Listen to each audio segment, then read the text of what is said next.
stream. We flicker the face. We stomp at the toes. We go to the correct screen. There we go. Okay, that's open. All right. Can we hear us? Test. Check. There we go. Okay, that's open. Checking the thing. Right. Can we hear us? I hear me, and I heard you, and so I heard us. Good. I hear us. Let's just go there. And do that, and do that, and share that, and copy that, and go to Instagram. And do that. 304. 304. Do that. 304. 304. 304. Do that. And go back. Do that. Do that. Do that. Do that. Do that. Okay.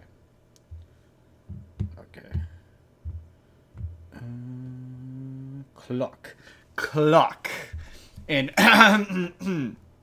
3, 2, 1. This podcast is brought to you by the Arte Media Pantheon. Please head to artemedia.org to see all kinds of podcasts from our great friends. And if you would like to start your own podcast, they will provide you with the tools and resources to do so there. So please head to artemedia.org. That's ARETE media.org. On with the show, Jordan. On with the show. Welcome, everybody, to a very special episode of the Spur of the Moment podcast. We got an absolute delight and a treat for you. It is our 100th episode. Today, we have done this 100 times. I can't believe it. I'm sure it's actually probably more. I'm just done bad math. I'm sure we hit 100 a while ago, but it's been 100 at least. And with that, we have to do a special episode. So we've invited all of our friends to come hang out. They will stop on by in various lengths and durations later on. But in the meantime, we're going to jump into some news. But when they show up, a reason to stick around and hang out. Me and Jordan, as promised, we hit 300 this last week. We are now at 304. 304. 304. 304. 304. So, we are men of our words. 304. The Spur of the Moment podcast, you can make promises, but they have to be acted upon. Which means we'll be eating hot sauce later in the show. We're gonna die. In front of our friends. Potentially. Assuming everything goes correctly. It's gonna be painful. It's gonna be quite the show. But that comes later. You have to stick around for that. Starting off with, we're gonna do some news. I got some news. We're gonna do some news. Let's do some news. Let's hit the news, Jordan. The news. Let's begin today's show with, oh my god, I forgot to say, you know what? I forgot to say the news stories that are coming up. We got Mario. We're gonna talk about Mario. We got to talk about Toy Story 5 again. Zack Snyder needs to know to stop. SpongeBob, that looks bad. Super Mario news. Sabrina Carpenter is gonna make an Alice in Wonderland movie. Mattel and such. Anyway, let's do Mario first. Jordan, I don't know if it feels like we can say, did somebody hear that? Does somebody hear that phone? Because we fucking called it. We did say that Bowser Jr. was probably going to be in it. I think we called the it being based on Mario Galaxy. We described the scene where he busts in and rescues him almost to a T. Yeah. So yes, and it's I hard to know if this is if we're just getting good at this. I like or to if think it's just that obvious. If it's just that obvious and that predictable, and I'm choosing the former. I'm choosing a little bit of column A, a little bit of column B. No, I'm taking all of the credit. We're smart. I'm taking a healthy balance. I'm taking all of the credit. So I maintain hope that the in the scene where it's Rosalita and the robot thing, I maintain hope that in the robot thing is Wario. I heard rumors that but to be fair, it's hard to know what is rumor and what is just people shitposting, but I did People see making wild yeah. speculations. But we do know for sure that Yoshi is in it, and he was not in this trailer. So Yeah, which makes sense because we saw his egg at yeah, the end of the last one. So I'm kind of. that tracks. Yeah, it looks like it's a little bit of Mario Sunshine. It looks like it's a little bit of there's a Mario Odyssey in there where you see Yeah, the Mad and Max Mario and the Galaxy. and well definitely I mean obviously Mario Galaxy with Well, Rosalina. also Mario Galaxy 2 if it has Yoshi. True. Yeah. Yeah. So my hope is I kind of hope that Egad's in this.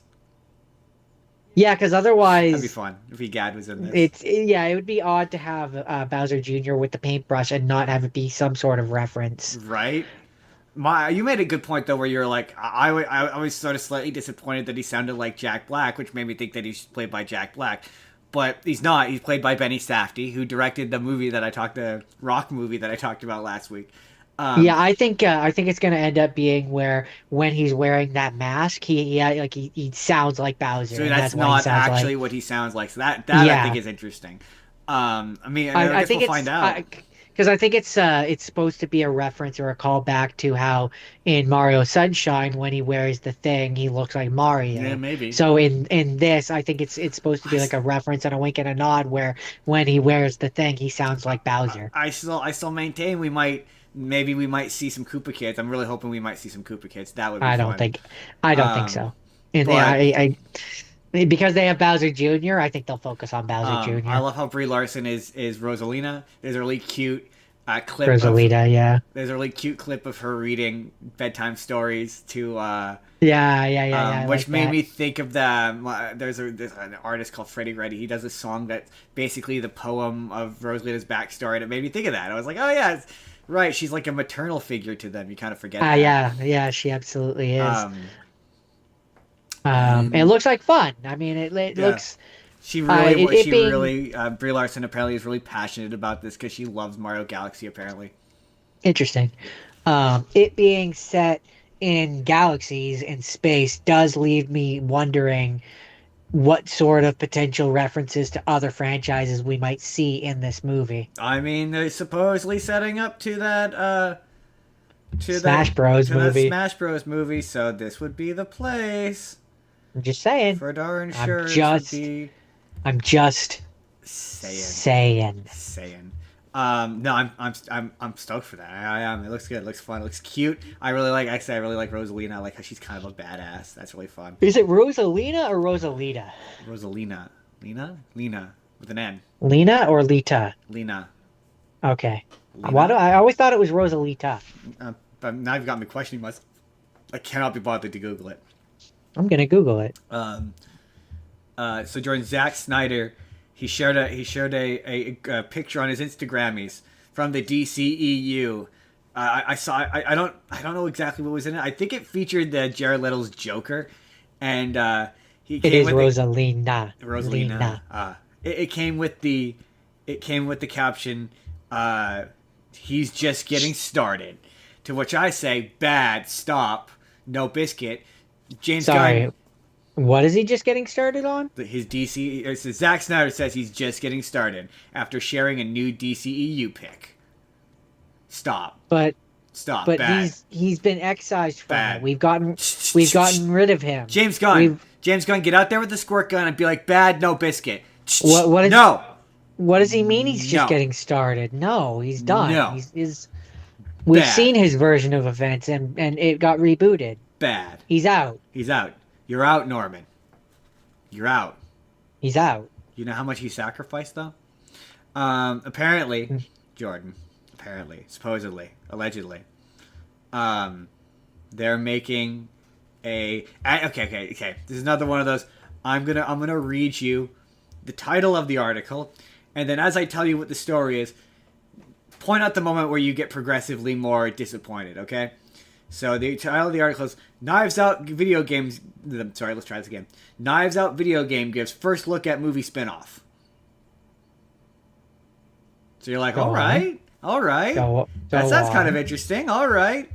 And then you read the article and it says, in a recent announcement from Netflix, the company highlighted some of its official gaming effects that will be released throughout the holiday season. So then you're like, oh, it's just one of those Netflix games. Well, that's not Well, very interesting. well, no, to be fair, it might be an actual real one because I heard that Netflix was going to have Red Dead Redemption available to play. Like the actual All Red Dead right. Redemption. All Like you right. use your phone as a controller on your big screen TV and you play Red Dead Redemption through Netflix. All right. Okay. All So right. it might be something like that where it's a real game and you control it in that way. Got to give it a chance, All Justin. right. Oh, okay. I don't know. They all just look like shitty mobile games. It's because so far they have Just been. because most of them are. Hold So on. far, it absolutely that has been the case. Yes, except I think they had Uh, Grand Theft Autos, like various Grand Theft Auto did games they on there. actually? That's pretty Yeah, I funny. think they had Um. all of them up to 3 or San Andreas. I don't Oh, that's remember. pretty fun. That's honestly pretty fun.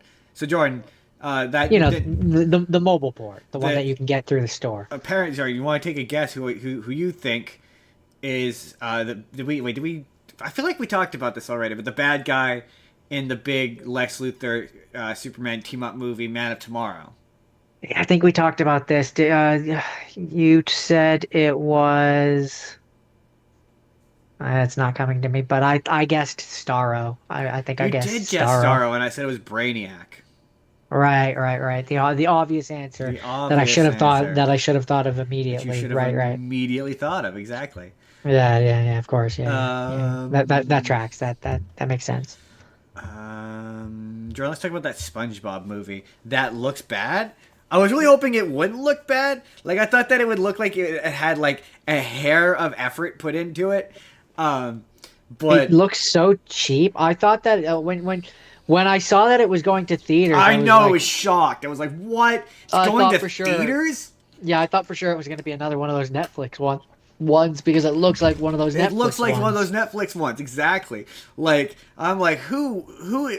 No, it's not fair. People who like SpongeBob will eat up pretty much anything, but like, I'm like, really, a story about the Flying Dutchman? That's the. I don't really know what you could possibly do with those characters anymore, but just. All right. I don't think there's anything you I can do with wanted those there. characters anymore, I personally. wanted there to be something in there that was engaging or interesting to me, and I guess just maybe I'm. It's just nothing left for me in SpongeBob anymore. I'm done. I I'm mean, retired. they've done everything. I'm retired. Well, I'm. I think the only thing that they haven't done, quote me if I'm wrong, or tell me if I'm wrong, they haven't gone to space. You could have it be where they go to Yeah, space. I don't think they've. I don't think they've gone to space. No, now they've done time travel. They did time travel. They've That's done what's a a shame. I like Sponge Out of Water. That movie's a fever dream. It's really good. Like to me, the only thing that's left is not it's not a SpongeBob specific story. The only thing that's left is doing what like the games that they used to have, the All-Star games, where you had like the multiple Nicktoon That'd be kind universes of where fun. like it was like Do that in an Timmy actual movie. Turner, SpongeBob, Danny Phantom, and all those guys team up. Yeah, do that, but have that be a full budget movie. Um, To me, that's the only thing that's left. yeah, you're not wrong. Jordan, you're not wrong.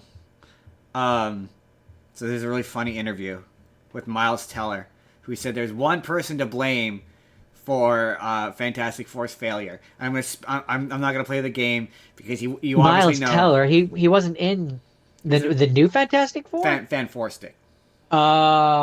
Yeah. Oh, there's a lot of reasons why that movie failed. He said it ultimately failed due to one person, one really important person, and then he wouldn't say who it was. And it's really obviously Josh Trank because like although a lot of people have inferred that it might be like some executive, but apparently Miles Teller and Josh Trank like nearly got into like fists on the set of that movie. So I just think it was probably Josh Trank. He's probably the problem. He like Who's Josh Trank? he was the director. Oh, okay. No, the reason why that movie failed is because they ruined Doctor Doom, they ruined the Fantastic Four, and there's nothing good about it that's worth redeeming. I mean, debatable. Anyway, No, the best scene in that movie is the scene where Doctor Doom is doing his electric thing and walking through, and he's not even. You could put any monster there. It's not even has nothing to do with him being Doctor Doom. That yes, but makes you that said scene there is good. nothing redeemable. That that scene removed from There's anything is nothing still that objectively good. sure, but that scene removed from the movie means that the movie is not redeemable. It means that scene is redeemable in another movie. Yes, but it is a symptom of that movie, therefore makes it redeemable.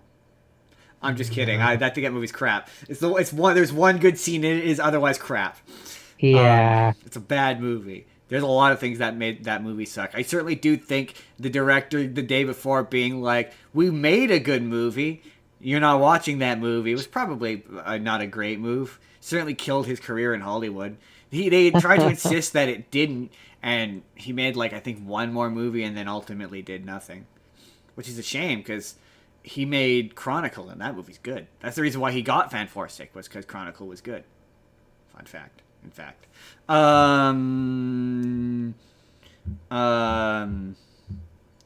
So in a recent interview, Jordan, voice actor of Spider-Man and Spider-Man PS4 is teased that we're probably going to see him and Wolverine team up, which tells me that Spider-Man.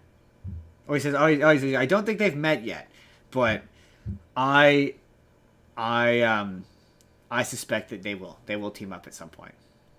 I mean, yeah, for me, it would make total sense if there's a part of the game, if we know, if we can guess that the game is going to have that thing where like each part of the game you're in a different location and that's your world, it would make sense if there's a part where you're at New York, for example, that they could team up. Yeah. Absolutely, absolutely, that makes sense. Sorry, this article is going on to say that Lowenthal was like, oh, he wants to do a Spider-Man Moon Knight team up, and I'm like, ooh, a Moon Knight game would be kind of fun.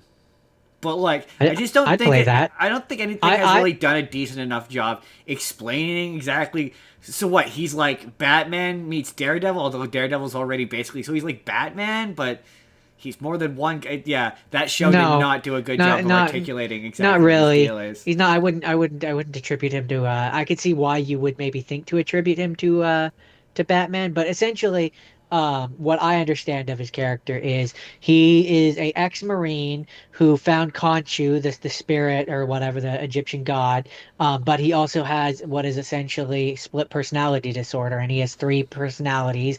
One is Stephen Grant, who is like a film producer and high socialite.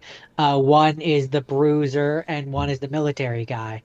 That's the three personalities, and they work together with Khonshu to fight against crime. They fight crime.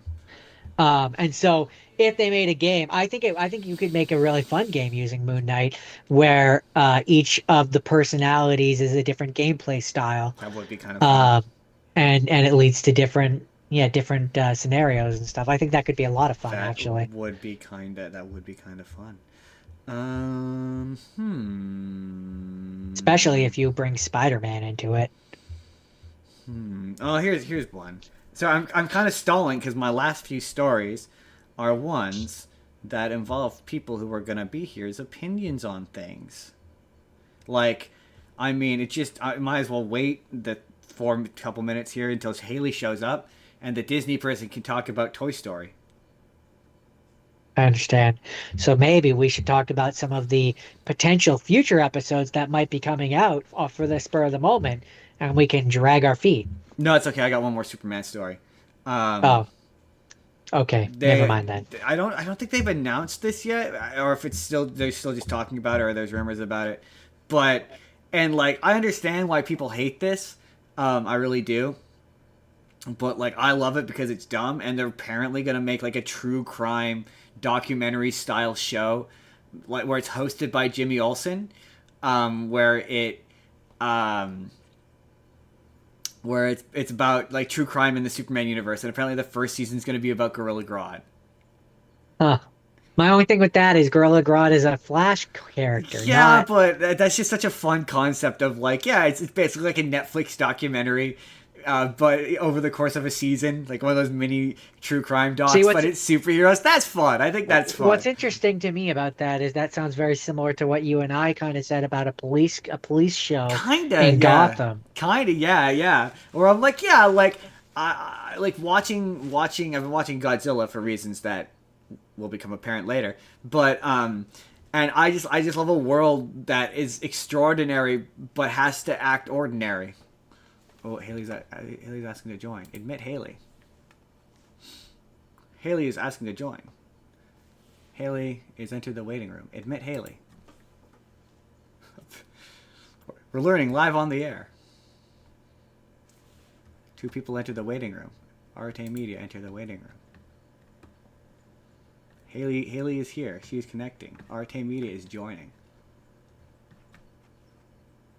Us from the deck of the Enterprise. You know what? Screw it. Screw it. You know what? I almost did. I almost joined us from the deck of the Enterprise. You guys have joined us at a fortuitous moment. How do I make it so I can see everyone? There we go. Let's just... Hello! Multi-speaker. Greetings from the 23rd century. 23rd century? I had to figure out how to switch it from my phone to the computer. That's funny. For me, it was only showing Justin. I'm like, I'm hearing other voices, but I'm seeing only one face. I'm hearing voices, but I see nobody. Yeah, which pretty is much, yeah. Under any other circumstances is a call for concern. I suppose we should just make sure that we don't pull a 1-year anniversary and don't have any audio. Yeah, it'd be nice if we could actually hear everyone this time. I can hear you. I hear me. I hear Haley. I hear Haley. Okay. I hear Jake. We heard me earlier, so we know we're good. Okay, excellent. Anyway, joining us from parts unknown, we have our friends from. Well, I mean, Jake's from everywhere. Jake is from the Arte Media podcast. He's from the Average Intelligence podcast. He's from Down the Middle. He's from Toon Talk 2.0. He's from the latest and greatest hit R69 podcast. He's from my favorite podcast, The Final Frontier. Did I miss any? I feel like I missed one. I don't. Down the middle. Down the middle, and then we got Down the Middle. We got the Down the middle is often forgotten, but I mean, to be fair to you, you have such a busy schedule. It's not as consistent as some of the other ones. But like it happens when it happens, it happens. Well, and to be fair, I don't know why I'm on the R69 podcast. I mean, I am there. You contribute. Don't worry. It's clearly because of your charming personality. No, he's the manager. He's the manager. It's why I go to him all about all their PR, because he's their manager.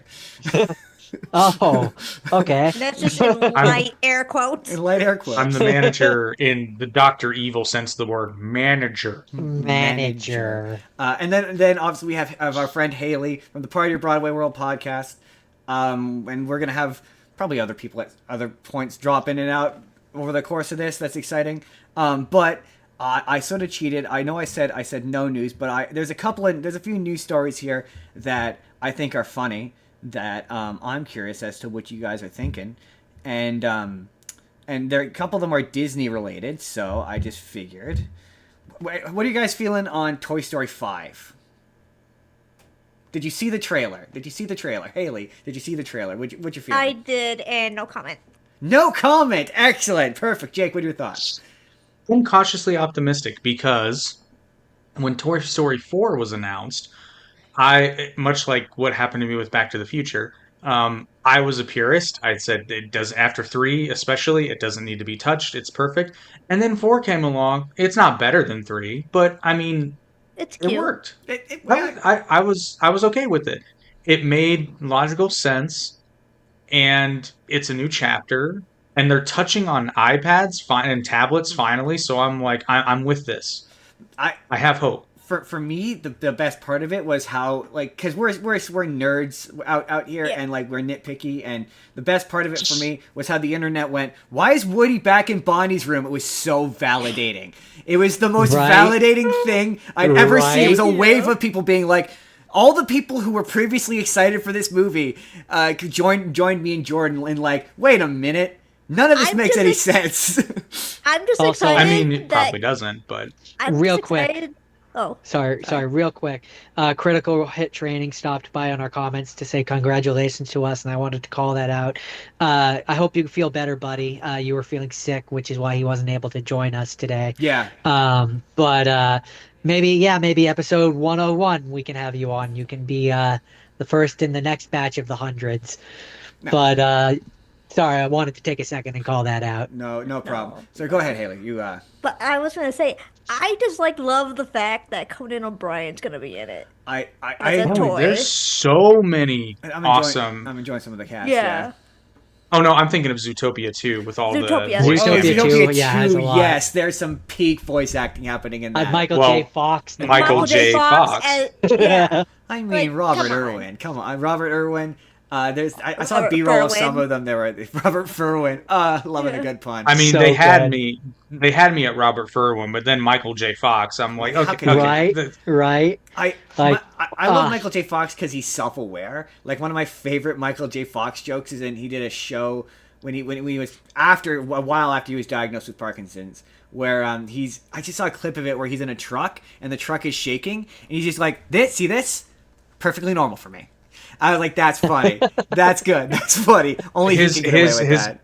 His guest starring role on Scrubs also kind of touched in that. In that episode, his character had OCD, but you could tell. But it was fine because nobody's gonna say anything bad about Michael J. I Fox just don't think because they if are. you do, you're an asshole. right. Right?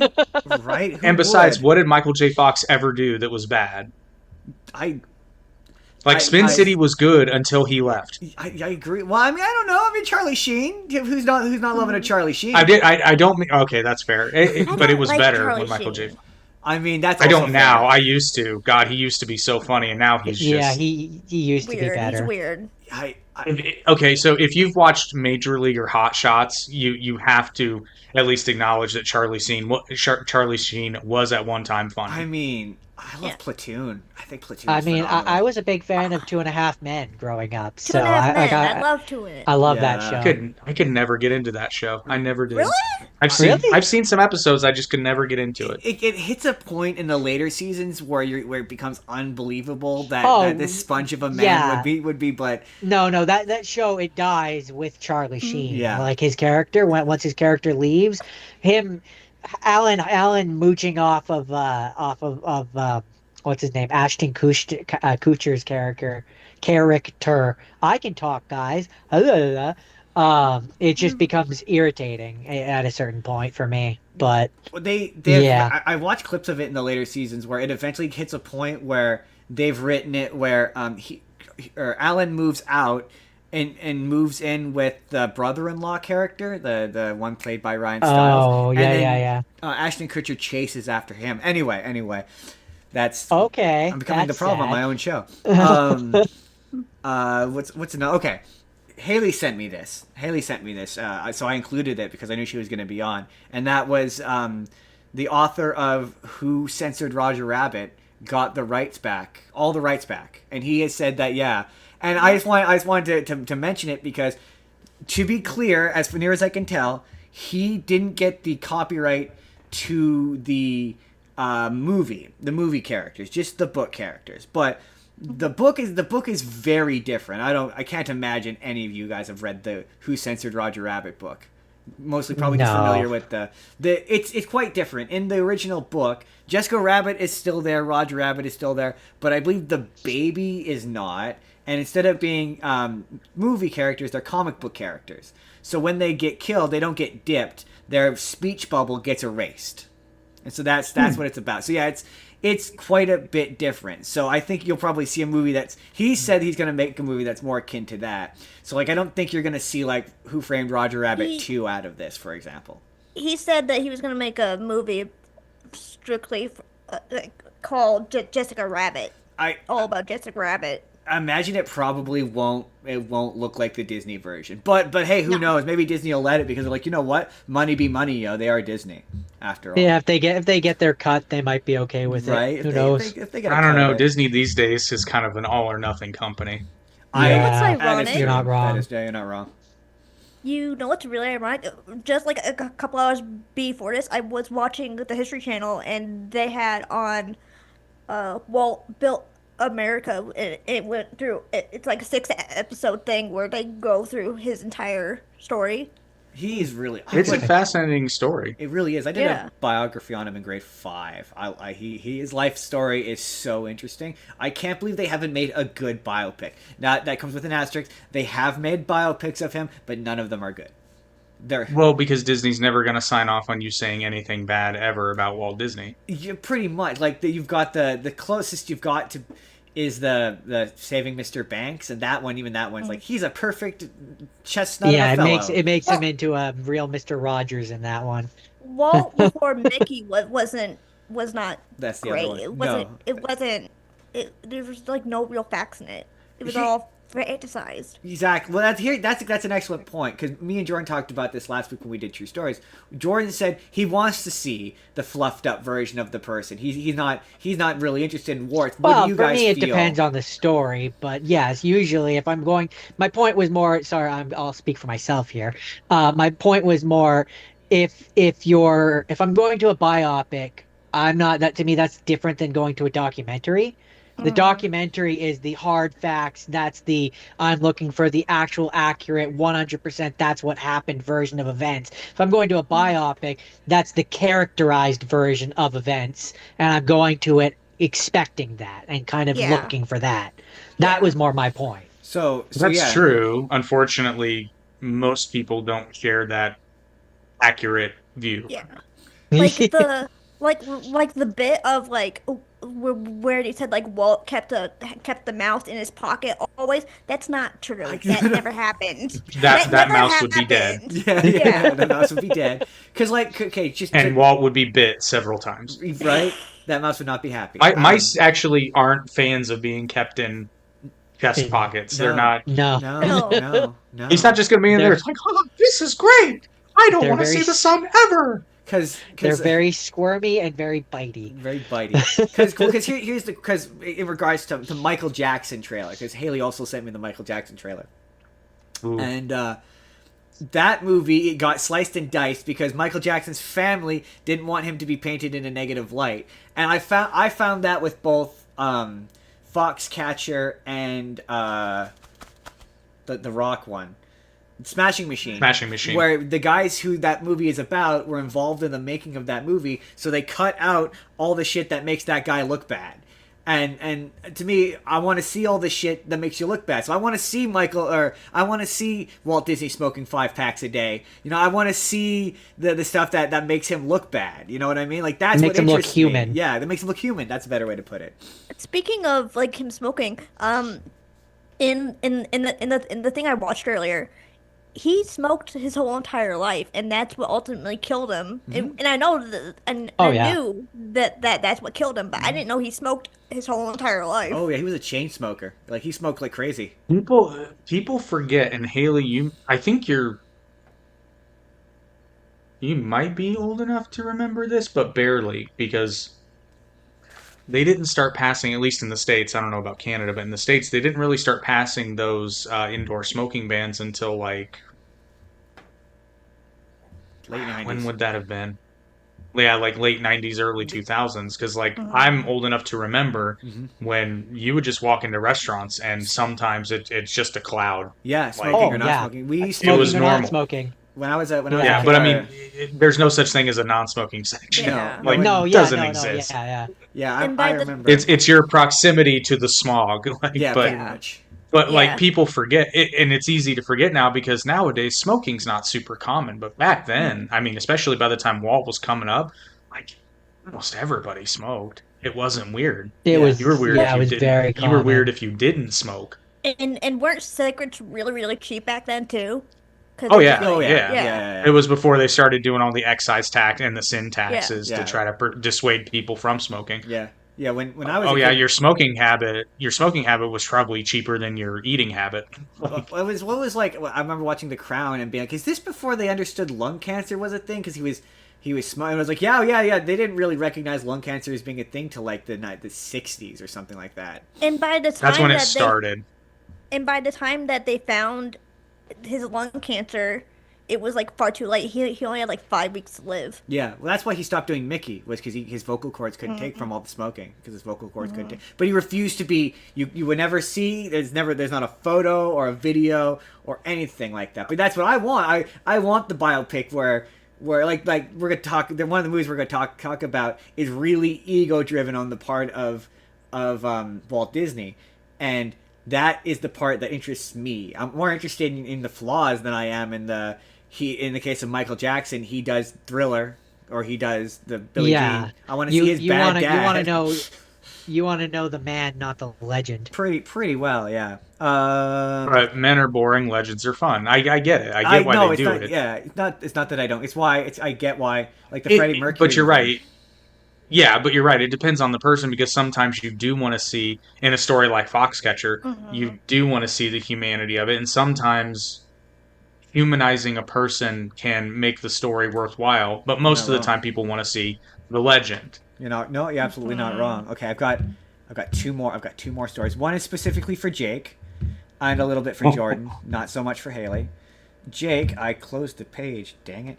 They announced they're making a new Star Trek movie, Oh God! and Stop. I stop me when this sounds bad to you, because I couldn't decide if this sounded bad. That You had reaction me at made you had me at new Star Trek movie. Honestly, Okay. that reaction makes it all worth it. So I don't imagine you're gonna know the names, but it's being written by Jonathan Goldstein and John Francis Daly.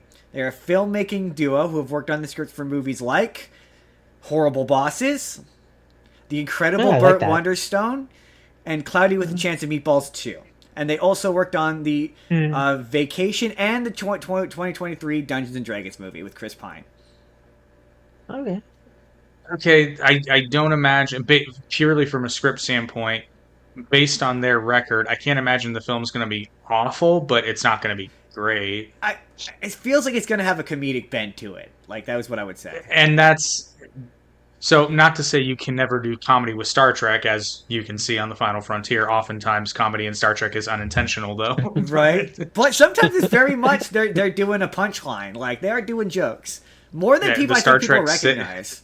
Yeah, the Star Trek sitcom is a thing, and we Yes. have made it real. We've made it But real. you have to do it the right way because Star Trek does have a flavor, and you can't really scoot away too much because then it becomes not Star Trek, which is the criticism of a lot of the newer series. Yeah. Yeah. But that being said, too, I've always found that odd because Star Trek is also constantly evolving. So it's a fine line you have to walk.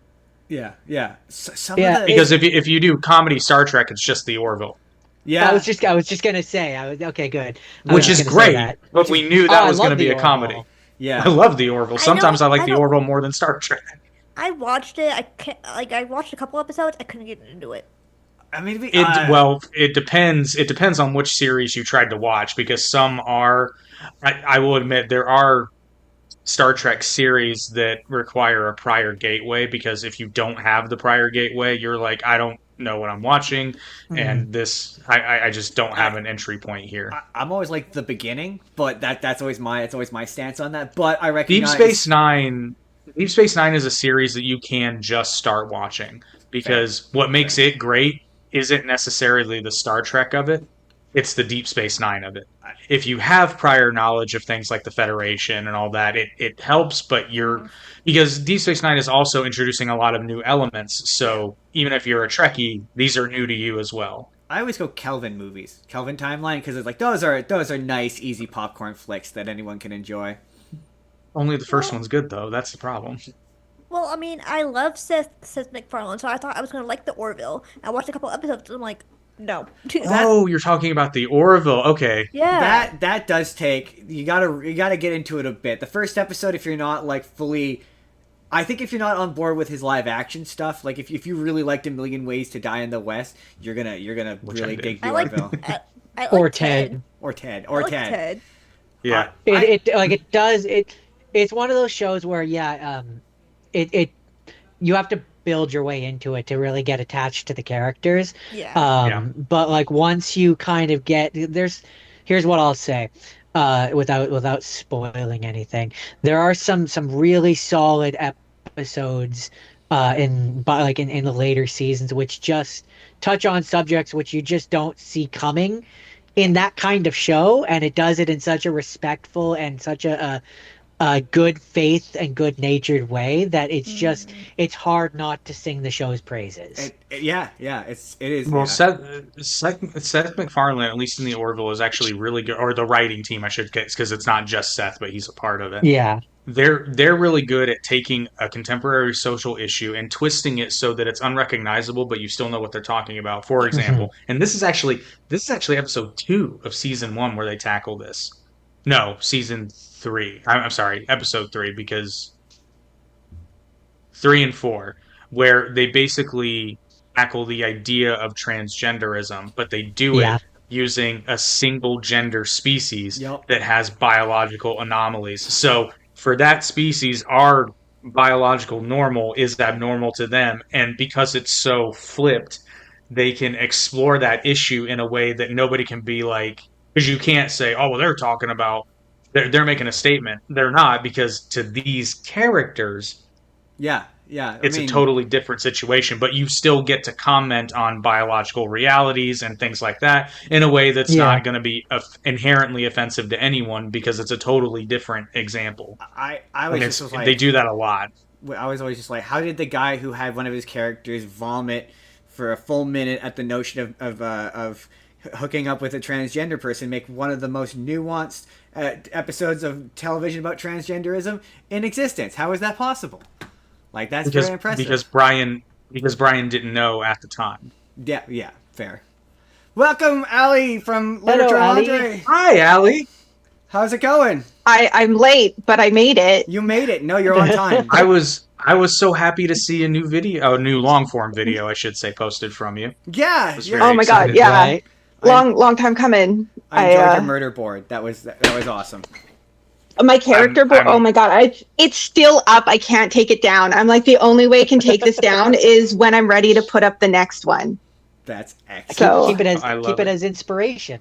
Inspiration. Yeah, I already have another drama that I want to do. It's one from this year, 2025, and it's got the same male lead, like, actor in it. So, like, facial expressions, like, really dramatic, crazy, insane plot. I'm just like, oh, I'm already excited to start it. Once I finish editing part 2, I'm editing part 2 of the My Lethal Man one. But yeah, nice. That is so much fun. Not to break up the flow, but really quick, did everybody get their email/messages about the awards? Yes, I did. Yes, I have to talk to Jordan about that. I did. I know you did, Haley, but I did. Yes. Actually, just checking. Did. I did. I have to talk to Jordan about it. I think I briefly mentioned it to him that we have to start thinking about that. Yeah, you briefly mentioned it. We were like, we feel like one of the categories is a wash, but that's a discussion for another time. This year certainly, yeah. One of the categories is a moot point. Yeah, one of us got goofy, so one of us is a little goofy, so. So okay, I got one, since Ali said this is perfect. I got one more story, that I thought was really, really funny. That I went, really. So I don't know what you all call it, but they're making a movie based on it says Viewmaster, but it's basically like they're like the little plastic thing, and you put like a slide in it, and then you like flick like it. the viewfinder thing. Yeah, like the viewfinder thing. You flick. They're apparently Disney is making a movie based on that.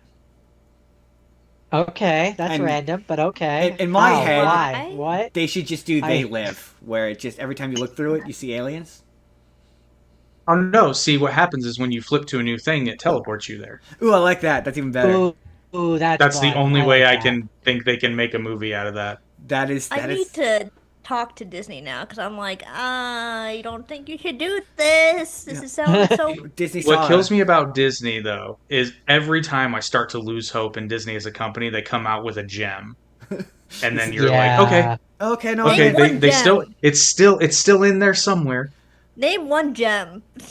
Beavers, Avatar, but it's beavers. That movie looks amazing. You can't tell me Avatar, but it's beavers doesn't look amazing. The beavers. It does look good. I thought Nickelodeon owned the rights to that show. I'm just saying. No. The blue people Avatar, but it's beavers. It looks phenomenal. It looks fun. It looks so good. It looks so much fun. I'm looking forward to that. Haley, to answer your question, I haven't watched it yet, but I was told Elemental was actually really, really Yeah, good. it's a little too I like much that one. like Zootopia. That's my one. Like, Oh, with Zootopia, there's one. yeah, Zootopia is an absolute gem. Seriously, Zootopia was exceptional. we're gonna be talking about Zootopia too. Really? You didn't like Zootopia? Why not? You know I don't like Zootopia. I don't Why? remember what About you. this. I don't remember what I did last week. I don't remember why Yeah. you He dislike Man, Zootopia. man does like 17 You podcasts. got something against carnivores, don't you? I knew it. Oh, I didn't think you were one of them, dang. Haley. He went He there. went Oh, there. so there's a they now, huh? Huh? There's a they. They don't make good Well, movies guess what? anymore. Actually, I that's do- my favorite line in the movie. Actually, I think it's "There's a them now," Oh, but that's there's my a favorite them line in the now. movie. There's a them now. love I was not I- expecting that from a movie about talking animals. I'm sorry, I just wasn't. So when that happened, I'm like, "Oh shit, this Oh. just got real." Oh, just became pirates. I dig it. Actually, I still love how she just. I think those hats need to make a comeback. Real talk. I mean, Try they a do. corn hat. They do. That is an excellent. That's I an just excellent. What? love the little giggle. The little head and the giggle. That was delightful. Oh, you Excellent. found the salted toffee that I put in your snack bin. Is it good? I think that one's Neapolitan. That's funny. I found some salted toffee, so I put it in her snack bin, and She found now it. she's eating And it. she's She found discovered it. She's evidently found it. Yeah. Excellent. Yeah. That's an excellent transition point. To Sorry. no, that's excellent. That was great. Oh. That was very funny. Aw. Hello. Aw. Oh, Speaking no. of Disney, Speaking of Disney, no. Well, I give this is a good spot for the sponsorship. Number one, I do want to shout out because I actually listened to it. I want to shout out R69's newest single. Jake, help me out. What's it called?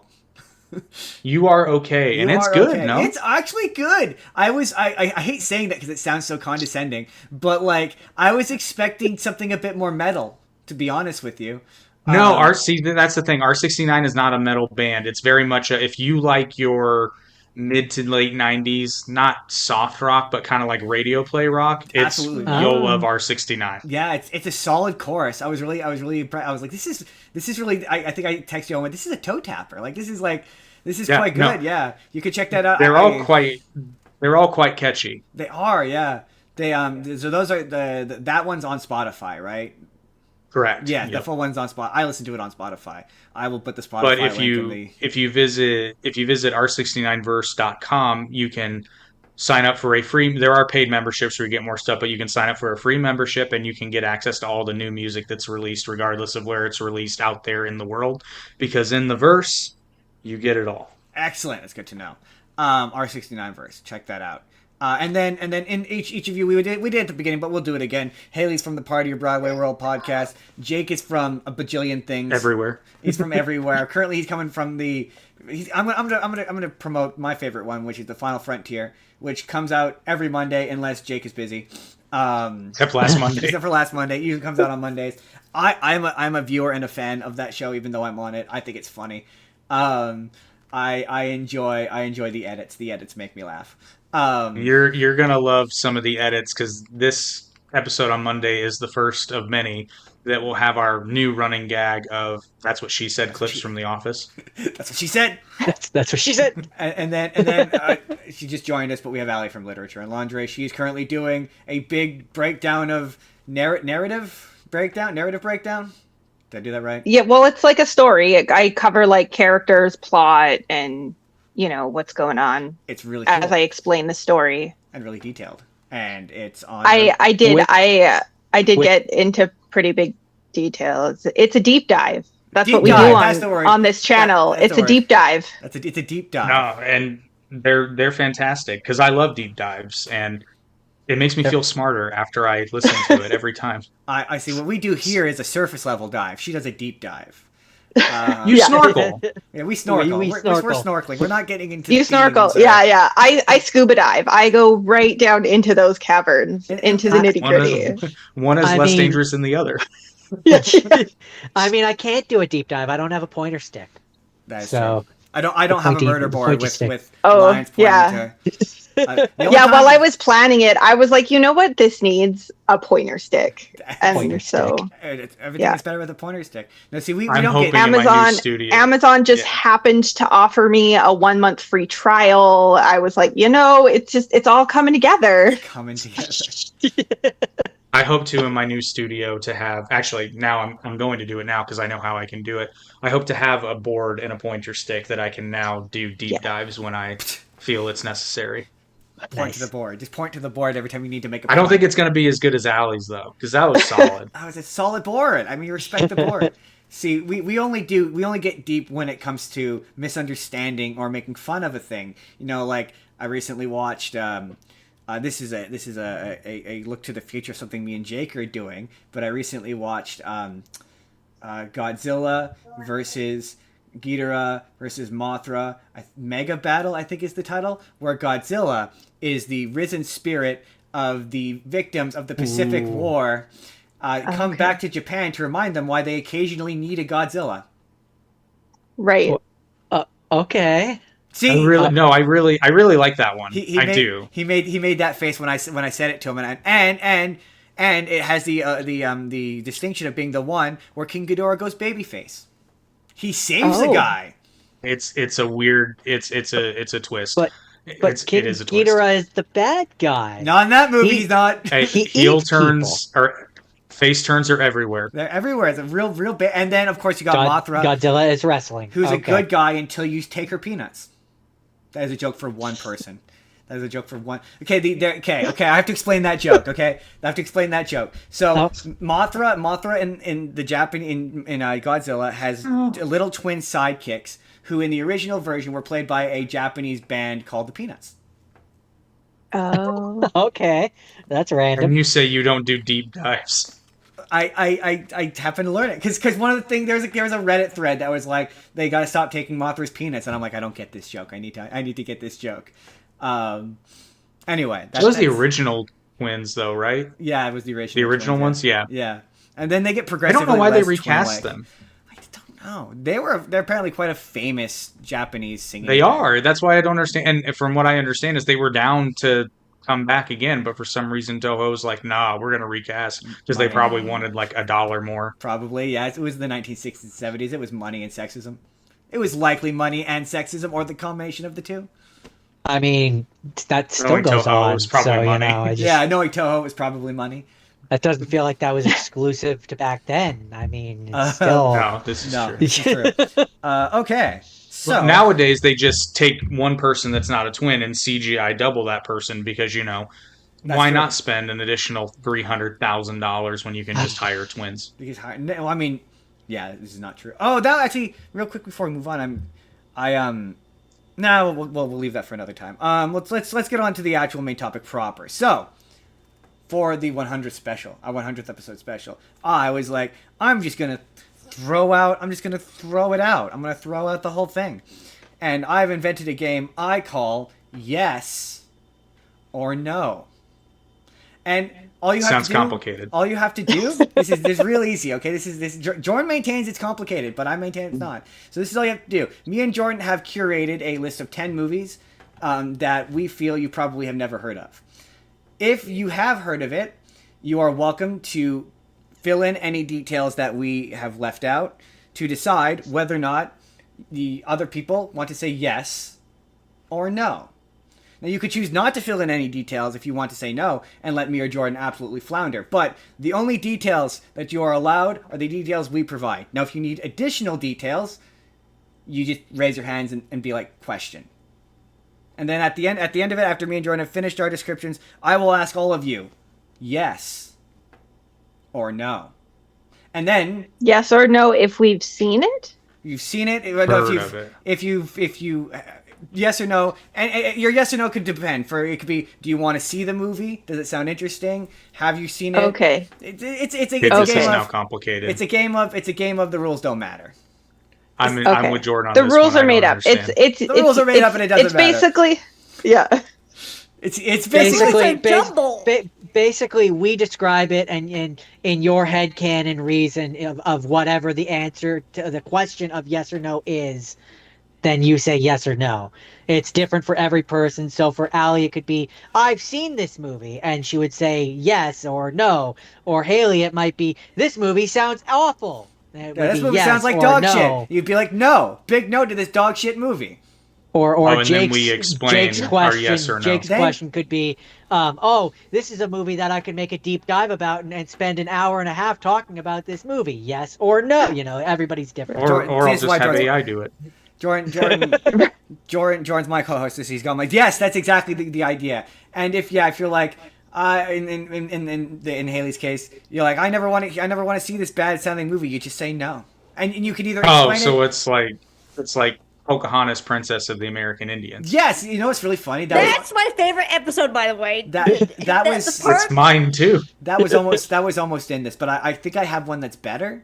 I'll give you. We'll do an example. Okay, I'll do it. We'll start you off with a decent example. So, yesterday I watched a movie called Rover Dangerfield. Now, Rover Dangerfield is an animated movie from the 1990s where it's what if Rodney Dangerfield were a dog, and that's the whole joke. That's the whole joke. And the entire time I was watching this movie, I was like, even in 1991 when this came out, who is this for? Do the kids in 1991 know who Rodney Dangerfield is? Do you guys know who Rodney Dangerfield is? That's my question. I guess I'm flipping this immediately. Do you guys know who Rodney Dangerfield is? And I know the the kids in name. the '90s did know him, but they would not have known him by name. Because this, I was 4, so I'm going to say no. no, he's very much you would know him as a reference in Aladdin. If you've seen Aladdin, the genie does where he pulls his tie. He goes, "I get no respect." That's right. Losing to a rook. I'm losing to a rook. That's yeah. Rodney Dangerfield. Okay. Yeah. No, I have no idea who he is. All of his dialogue in this movie is just Rodney Dangerfield jokes, and like one of the lines is literally he's like, I was told not to, or my wife told me I was too old to beg. He's a dog. Okay. The joke is clearly about sex. Elder millennials would recognize Rodney Dangerfield as Satan's father in Little Nicky. Yes, he's also in Caddyshack as well. If you've seen Caddyshack. Yes, Caddyshack is probably his biggest claim to fame. Yeah. I forgot about it. His whole gag is that he's a put upon schlubby guy, I guess. He was a real one-liner comedian, but that's all of his dialogue. So the plot of this is that he winds up his owner's boyfriend, who is Stanley from what's the name of A Streetcar Named Desire. If you've seen A Streetcar Named Desire, he's Stanley from A Streetcar Named Desire. You know he's a bad guy because he smokes a cigarette the whole movie. He stopped smoking a cigarette to smoke another cigarette. It's the 90s. It's how you know he's evil. Right. Okay. He tosses Rover Dangerfield into a sack and tosses him into the river and tries to kill him. And he gets picked up by Max Goof. Well, not actually Max Goof, the woman who a kid played by the woman who plays Max Goof from a Goof troop.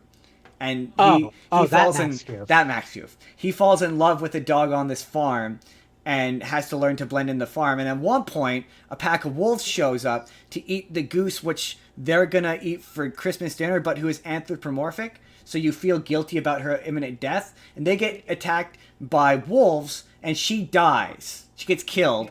And the farmer wants to put Rover Dangerfield down because he thinks that Rover Dangerfield killed the goose. And there's a bit where Rover's holding the goose's dead corpse, and it's kind of a little dark. And I'm trying to think if there's anything else. Honestly, this really tracks for kids movies from the 90s. I mean, right? They were all like this. All dogs go to heaven. Yeah. Okay, really. It sounds like a Don Bluth movie. Yeah. It sounds like a 90s kids movie. So Justin and I have made the joke multiple times about if your children's movie from the 90s isn't trying to traumatize you, it's not doing its job properly. But also, now that you know, what happened to the girl, the little 4-year-old that voiced Oh, that and all girl. dogs. Yeah, that's And all, really sad. and all the dogs go to heaven, then Mm. it kind of fucks you up watching it because I mean, to be fair, it fucked me up before I knew that, but that just made it Yeah. worse. Yeah, it makes it Yeah. worse. Yeah. It's very sad. So that's all my bits on Rover Dangerfield. So we're just gonna go down the line. We'll start with Haley. Haley, yes or no? To Roger, are we still on? Yeah, Rover Dangerfield, yes Okay. or no?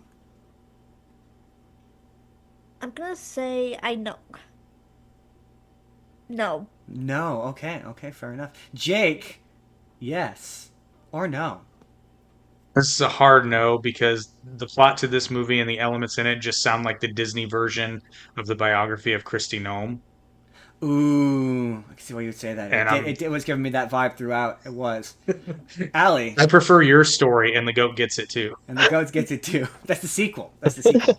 That's true. That's part two. That's part two. Allie, yes or no? I'm gonna say yes because it tracks. It tracks. It tracks. Jordan, finally, Jordan. It is a product of its time. It's a product of its time. Jordan, yes or no?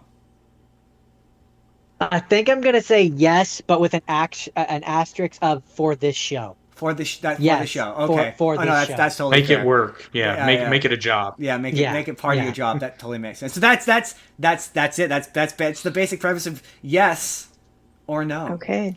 Jordan, you may go next. What's your first thing?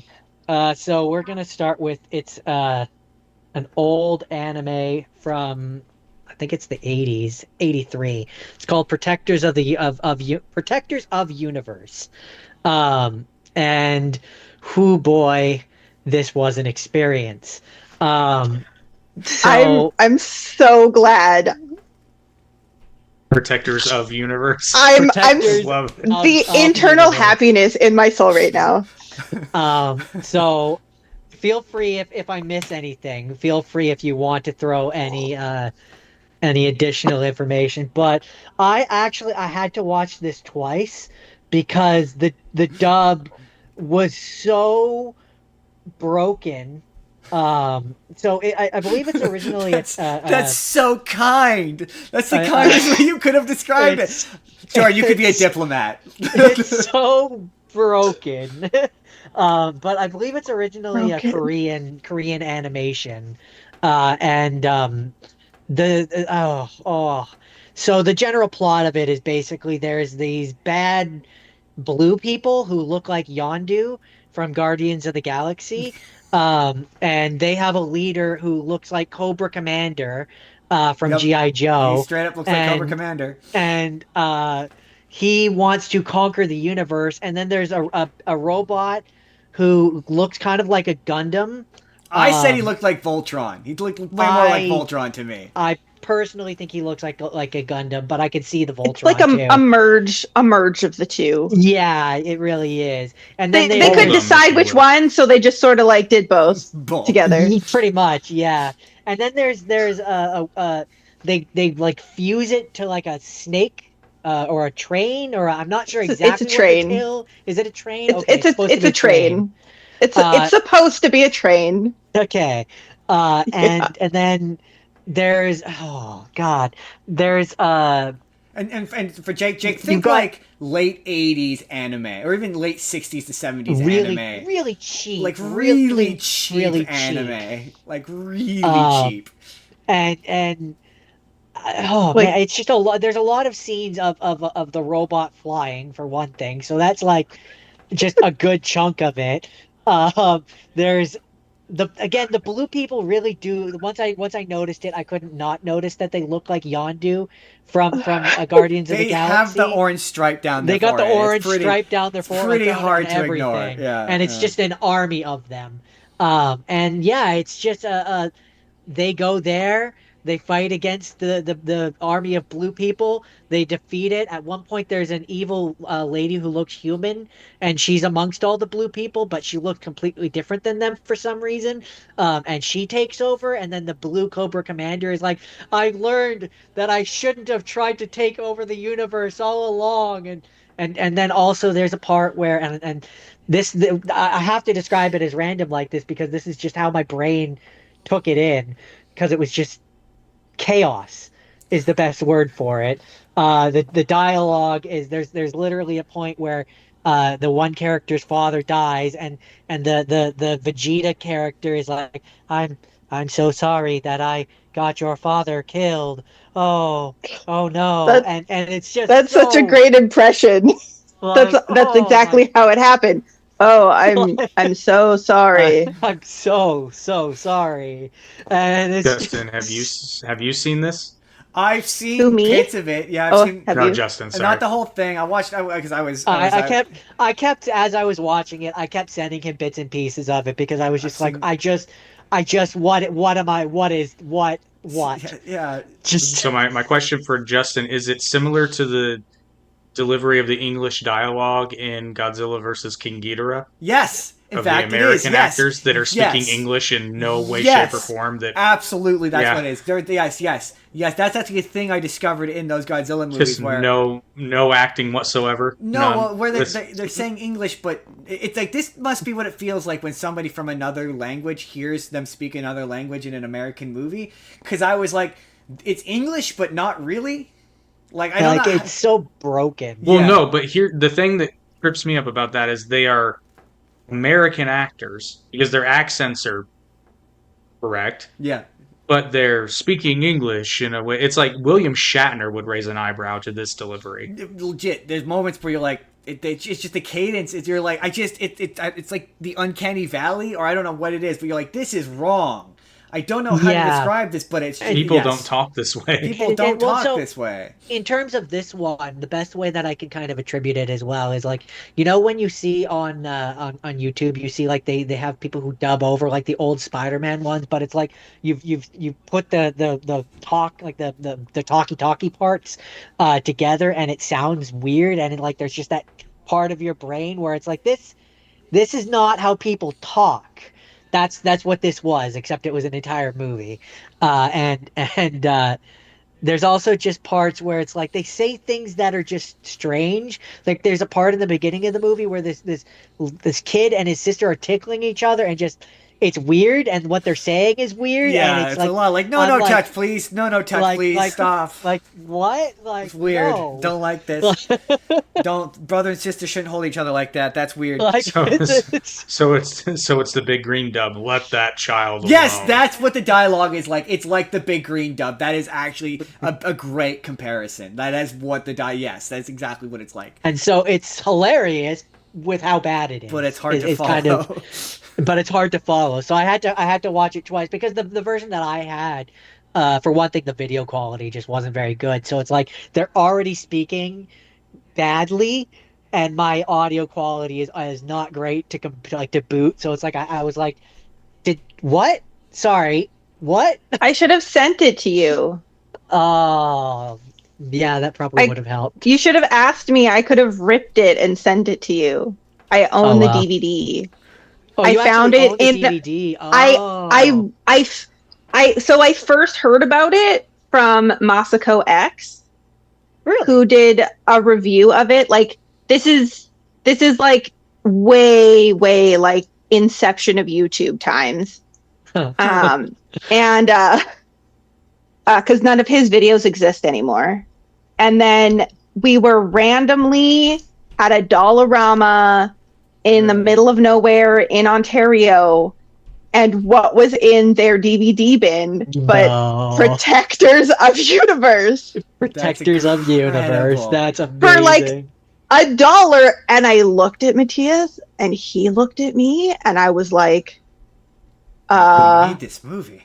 we kind of have to buy it. Like this is Right. never gonna happen again. We'll never yeah, find it's- it again. So this becomes a game of Haley. Do you have questions, Haley? Do you have any questions about what you just heard, what you've just experienced? No, No. I don't even know where to begin with questions. I That's just It's like Completely- I have too many questions. That's completely reasonable. Completely Hey, reasonable. to be fair, I watched it and I still have questions. That So is, that is a reason. So Haley, I The guess first that, of which being why. you know what? We'll start with Jake. Jake, that was one of my questions. That was Jake. exactly one of my questions. Jake, yes or no?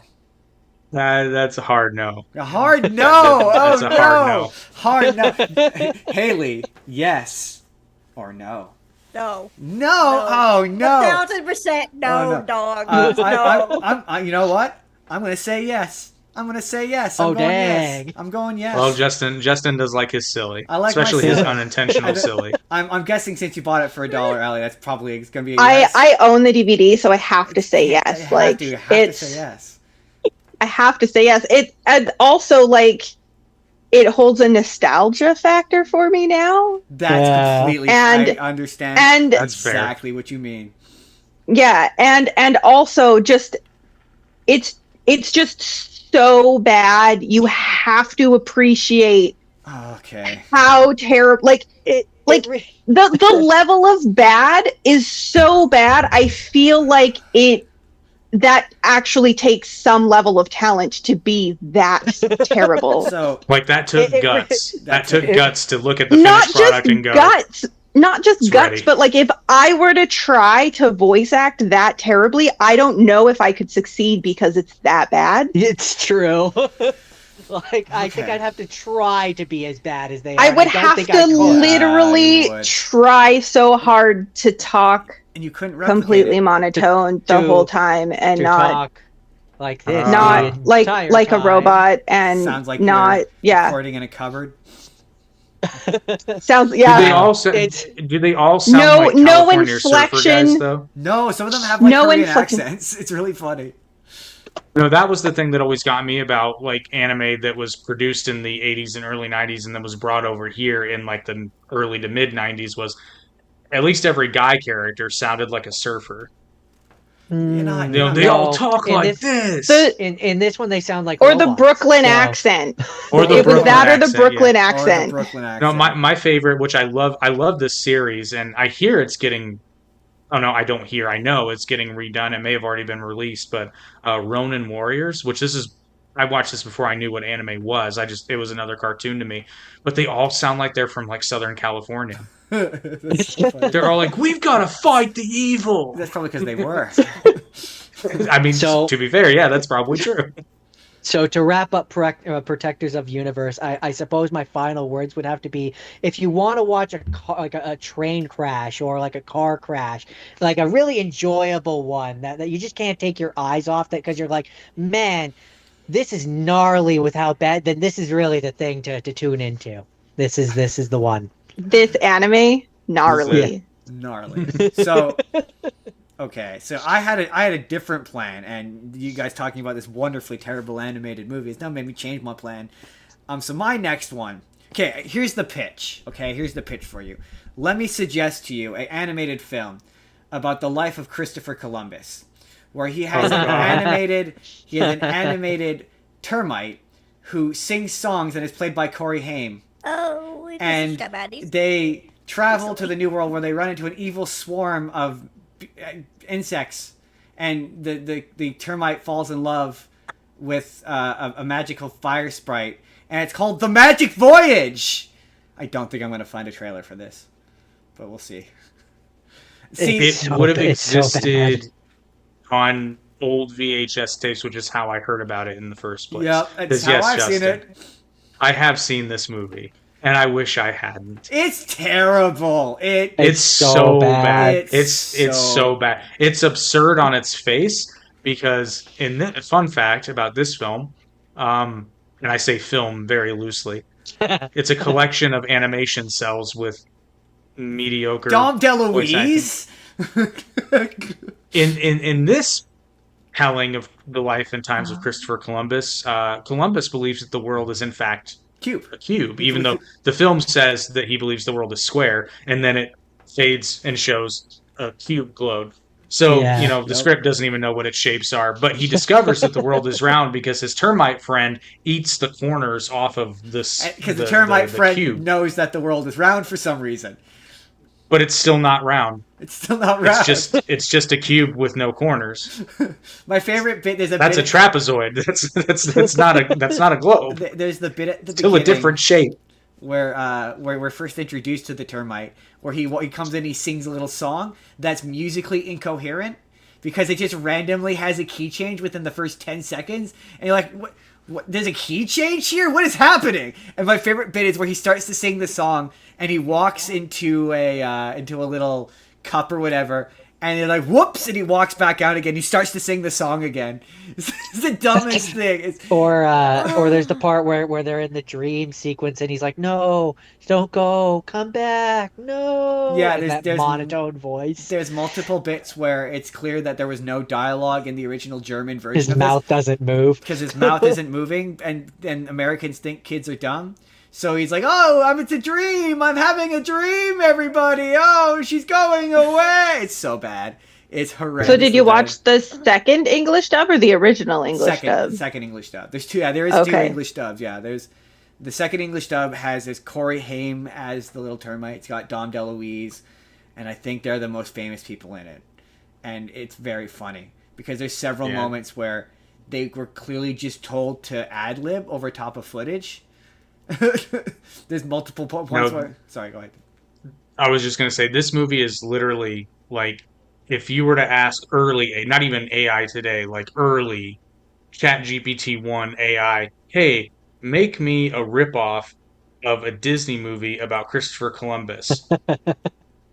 This is pretty close to what it would turn out for you. Just elements that make no sense. See the cube globe. My favorite bit is the end where he becomes friends with the natives, and I'm like, this feels inaccurate.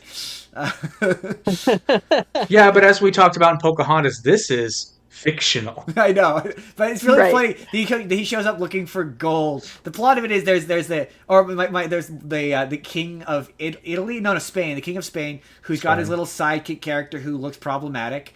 I don't know how else to describe it other than it looks problematic. Anyway, not inaccurate. He's traveling to the New World to get gold, and the native people just give him gold at the end. Like, you've done such a good job, here's the gold. And he's like, yay! Well, not Columbus did bring back gold, but there is a historical hint of truth to that. Cortez was actually given gold that he asked for. So it's happened after a lot of bad things, stuff. But Columbus did bring gold back with him, so that is the thing that happened. However, we touched on unintentionally, but we touch on this with Pocahontas too, where it's like just the idea of a line of settlers showing up and then being like, we don't want to fight, it's like, really? No, that's I feel like even just by virtue of walking that far, they'd be like, nah, I've walked like 10 miles, I'm shooting something. Right? Like, I've been on a boat for weeks. I'm my trigger finger is itchiest. But it's Disney, so they can't really This was not Disney. No, this is not Disney. This was this was not. No, I meant for Pocahontas. Yeah, Pocahontas. Pocahontas is Disney. Yeah, it's Disney. They get away. Hey, somebody did still get shot. To be fair, it's true. Yeah. That is true. Yeah, no, they beat the. I always love these movies that are based on history, where it's like, and then there was magic. There's a magic girl who disappears for 2/3 of the movie. And the magic angry cloud. I mean, fireflies? What are they again? They're Bugs? magic. They're the swarm. They're the swarm is how they're described. My favorite part is when like a cloud. I came out and the Jordan... funny thing is I remember liking this movie as a kid. I remember watching it quite a bit as a kid. But this was the Once Upon a Forest effect, huh? Yeah, absolutely was. Yeah, I remember this. I remembered it being more akin to like a jaunty adventure movie, akin to like a Road to El Dorado, or like a Jordan made a good comparison where it's like I can't remember what movie he said it was like, but it reminded me of like a mid 90s buddy kind of comedy animated movie. And then I was like, I started to watch it while I was editing videos, and it got to the point where the termite started to sing, and I was like, oh, it's a musical. It's a musical too. Oh, okay, that's also it. All right. And then yeah, I had to go. I have to come back to this. I have to give this my full attention. And yeah, the funniest bit was how much of it Jordan remembered. When I started to describe him, it's yeah. He's like, and then he's like, and then he like the vocal inflection of everything. For me, it was the fact that Corey Haim was in it that made me laugh. I was like, Dom DeLuise, I believe that guy would do anything, but Corey Haim, what are you doing in this? Paycheck? Paycheck, yeah, the paycheck. Paycheck, definitely paycheck. God, must have been the paycheck. So yeah, I think that's it. That's all I got. So we're gonna go down the line. Haley, yes or no? No. No. What? This animated Instant no. delight doesn't sound Instant no. doesn't Instant sound good no. to you? What are No. you Jake? It Yes, sounds like a fever dream. it is a fever dream. Jake, It is a fever that is an dream. accurate description. It's on YouTube for free, by the way. Yes, I course have it seen is. it. Yes, I have seen it, but I also now want to watch the original German, Die Abenteuer von Pico und Columbus. Someone comment. I did a video about it. Oh, I posted a clip of it on TikTok, and one of the comments was like, "I love my Pico." So some people have nostalgia for this somewhere buried deep in their soul. I think that's the I'm only reason why I'm curious. tolerant of it. Yeah, I'm curious to see though, because the original German may actually be a bit more coherent. Oh yeah, for sure. Huh? Well, there's scenes where, like I say, where Christopher Columbus is not saying anything, and it's very evident that they just told Dom DeLuise to ad lib over top of footage, and it's really lazy and it's really terrible. Like there's moments where there's multiple songs in this movie where you could tell there wasn't songs. Like Columbus has a really long song where it's like this was probably like a minute long. So you're right. I would be interested in seeing the original German version of this if I could find it. Be interesting to see if you can even find it on the internet. So I mean, when you sail the seven seas, you can find anything. Godzilla taught me that you'd be surprised how difficult it is to find some things on the seven seas. Certainly, Internet Archive, baby. That's been my best friend. the Yeah, past that's few been weeks. useful. Jordan, yes or no? Yes, I've seen the second English version, the one that you watched. I'd also be interested in watching either the original German version or the. You said there was another English version. There is, yeah. I'd be interested in watching that Yeah, too. maybe that one's better. Maybe it's better than the Don Dover's one. Just to see how what's different about it. Yeah, because apparently the original English one was done by the same German company, Atlas. Oh, really? Oh, that's interesting. Interesting. I Yeah. did not know that. And then they did a second re-release of it with the more popular voice acting cast. Oh. Interesting. Because yeah, we Interesting. used to own this on VHS at some point, somewhere in our lives. I remember the cover, the VHS cover. So, Allie, I could see you putting on a jacket. So I'm taking that you're about to leave us. Yes or no on the Magical Voyage? I'm gonna say a no, specifically because I cannot agree to anything that involves Christopher I had Columbus. a feeling you'd say That's that. fair. That's completely fair. That my friends did the same Oh, I guess thing. I'm being forced to drive, so Okay. I am gonna have to go. That's all good. Okay. That's fair. We thank you for hanging out as long as you could. Okay. Thanks, guys. Have fun. Bye. Bye. Have a nice day. Bye. Bye. She's funny. That's Allie. Go check Allie Literature and Lingerie. She's got all kinds of stuff. She's got to take her child to places. I agree with her. My friends, when I said it involved Christopher Columbus, they both went yuck immediately. So I get it. I definitely get it. Moving along into our next, Jordan. What is your next thing? Or Jordan, do you want to do hot sauce now, or do you want to wait till the end to do hot sauce? It's up to you. It's your call. Alright. I still have like 4 movies to talk about, so if you want to make it more difficult, we can do it now. If you want to make it less difficult, we can do it later. I'm gonna leave that ball in your court. We'll do it later. So the next one that I have is one that I guarantee you guys have both heard of. The challenge will be how much of it do you remember, because I watched it this week and it's already fading. And that's Fantasia. the original Fantasia, not Fantasia Yes. 2000. This movie, I can appreciate it for what it did. It's just a lot of music and a lot of animation to music. There's two parts of it which everybody thinks of when they think of Fantasia. Justin, do you know what those are? Well, no, I'm gonna change. I'm gonna change this a bit. I'm gonna say, can you guys say one segment from Fantasia that isn't the Sorcerer's Apprentice or Chernobog? I'm gonna take away Chernobog too. I don't know what they're called, but I can describe them. All right, all right, all right. What Unless, about the Haley's got one by name. I can't think of it by name, but the part with the ballet hippos and crocodiles. I think Hippos and Crocodiles is 2000, but I'll give it to you. Nope, that's in the original. Is that the No, original? no, that's in this one. I'm That's in just this looking one? up to see which Yeah, it's in part this that one. was. Never mind, I'm wrong. Then yes, you know one. Jake, what about you? Got one? This is actually really cool historically speaking because this segment was animated and released before the prevailing theory of the extinction of dinosaurs that we have now, that being of the meteorite. So Yes. you get to see the extinction of the dinosaurs of the prevailing theory at that time, which was basically climate change. Yeah. It's a very sad. It's a very, very sad. And then you also have the segment of, I always forget his name, but he's like the Greek god of wine.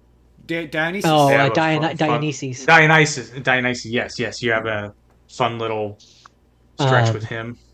So the part with the hippo and the and her servants, including a bubble blowing elephant troop, and Ben Alligator, is Dance of the Hours.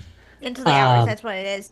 And then the one with the Bacchus, the god of wine, and all of that, the Vulcan and the Greek gods and Zeus, is the Pastoral Symphony by Ludwig van Beethoven. My favorite bit is how the guy tells you, like, other than leave it up for audience interpretation, the conductor tells you exactly what is going to happen in every single segment, so you're not left confused. It's great. I mean, I have to be honest. It was it's like two hours or something long, and yeah, it feels long. Um, so like it's one of those things where I appreciate it for what it did and for its beauty and stuff, but I it, it's I can't figure out because like it's got the Mickey Mouse part on it, which kind of makes you think that it's for kids, but I would not really say that this is for kids. And so Especially then the when I Chernobog part. yeah, Part like would No. scare kids. that part, yeah. Well, as we And already discussed, if a children's film is not traumatizing you in some way, it's not doing its It's job. not doing its job. I mean that's true. My favorite That's part actually is This 100% is true. I was gonna say this is pre-90s. However, yeah. it still stands. Um, Fox and the Hound was pre-90s as well, and that's that'll was fuck you that's right up. very true. Hunchback of Notre Dame and Fox and the Hand both traumatized me. That's completely valid. Hunchback really traumatized valid. me as a kid. I But still to this Hunchback is day. so good though.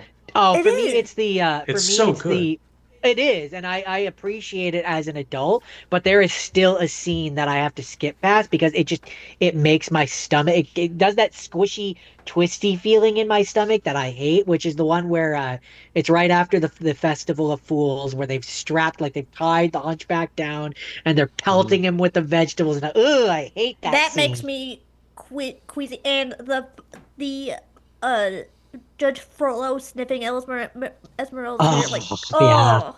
oh. Ugh. He's yeah. My favorite Oh, Or part. you're say what you supposed to want.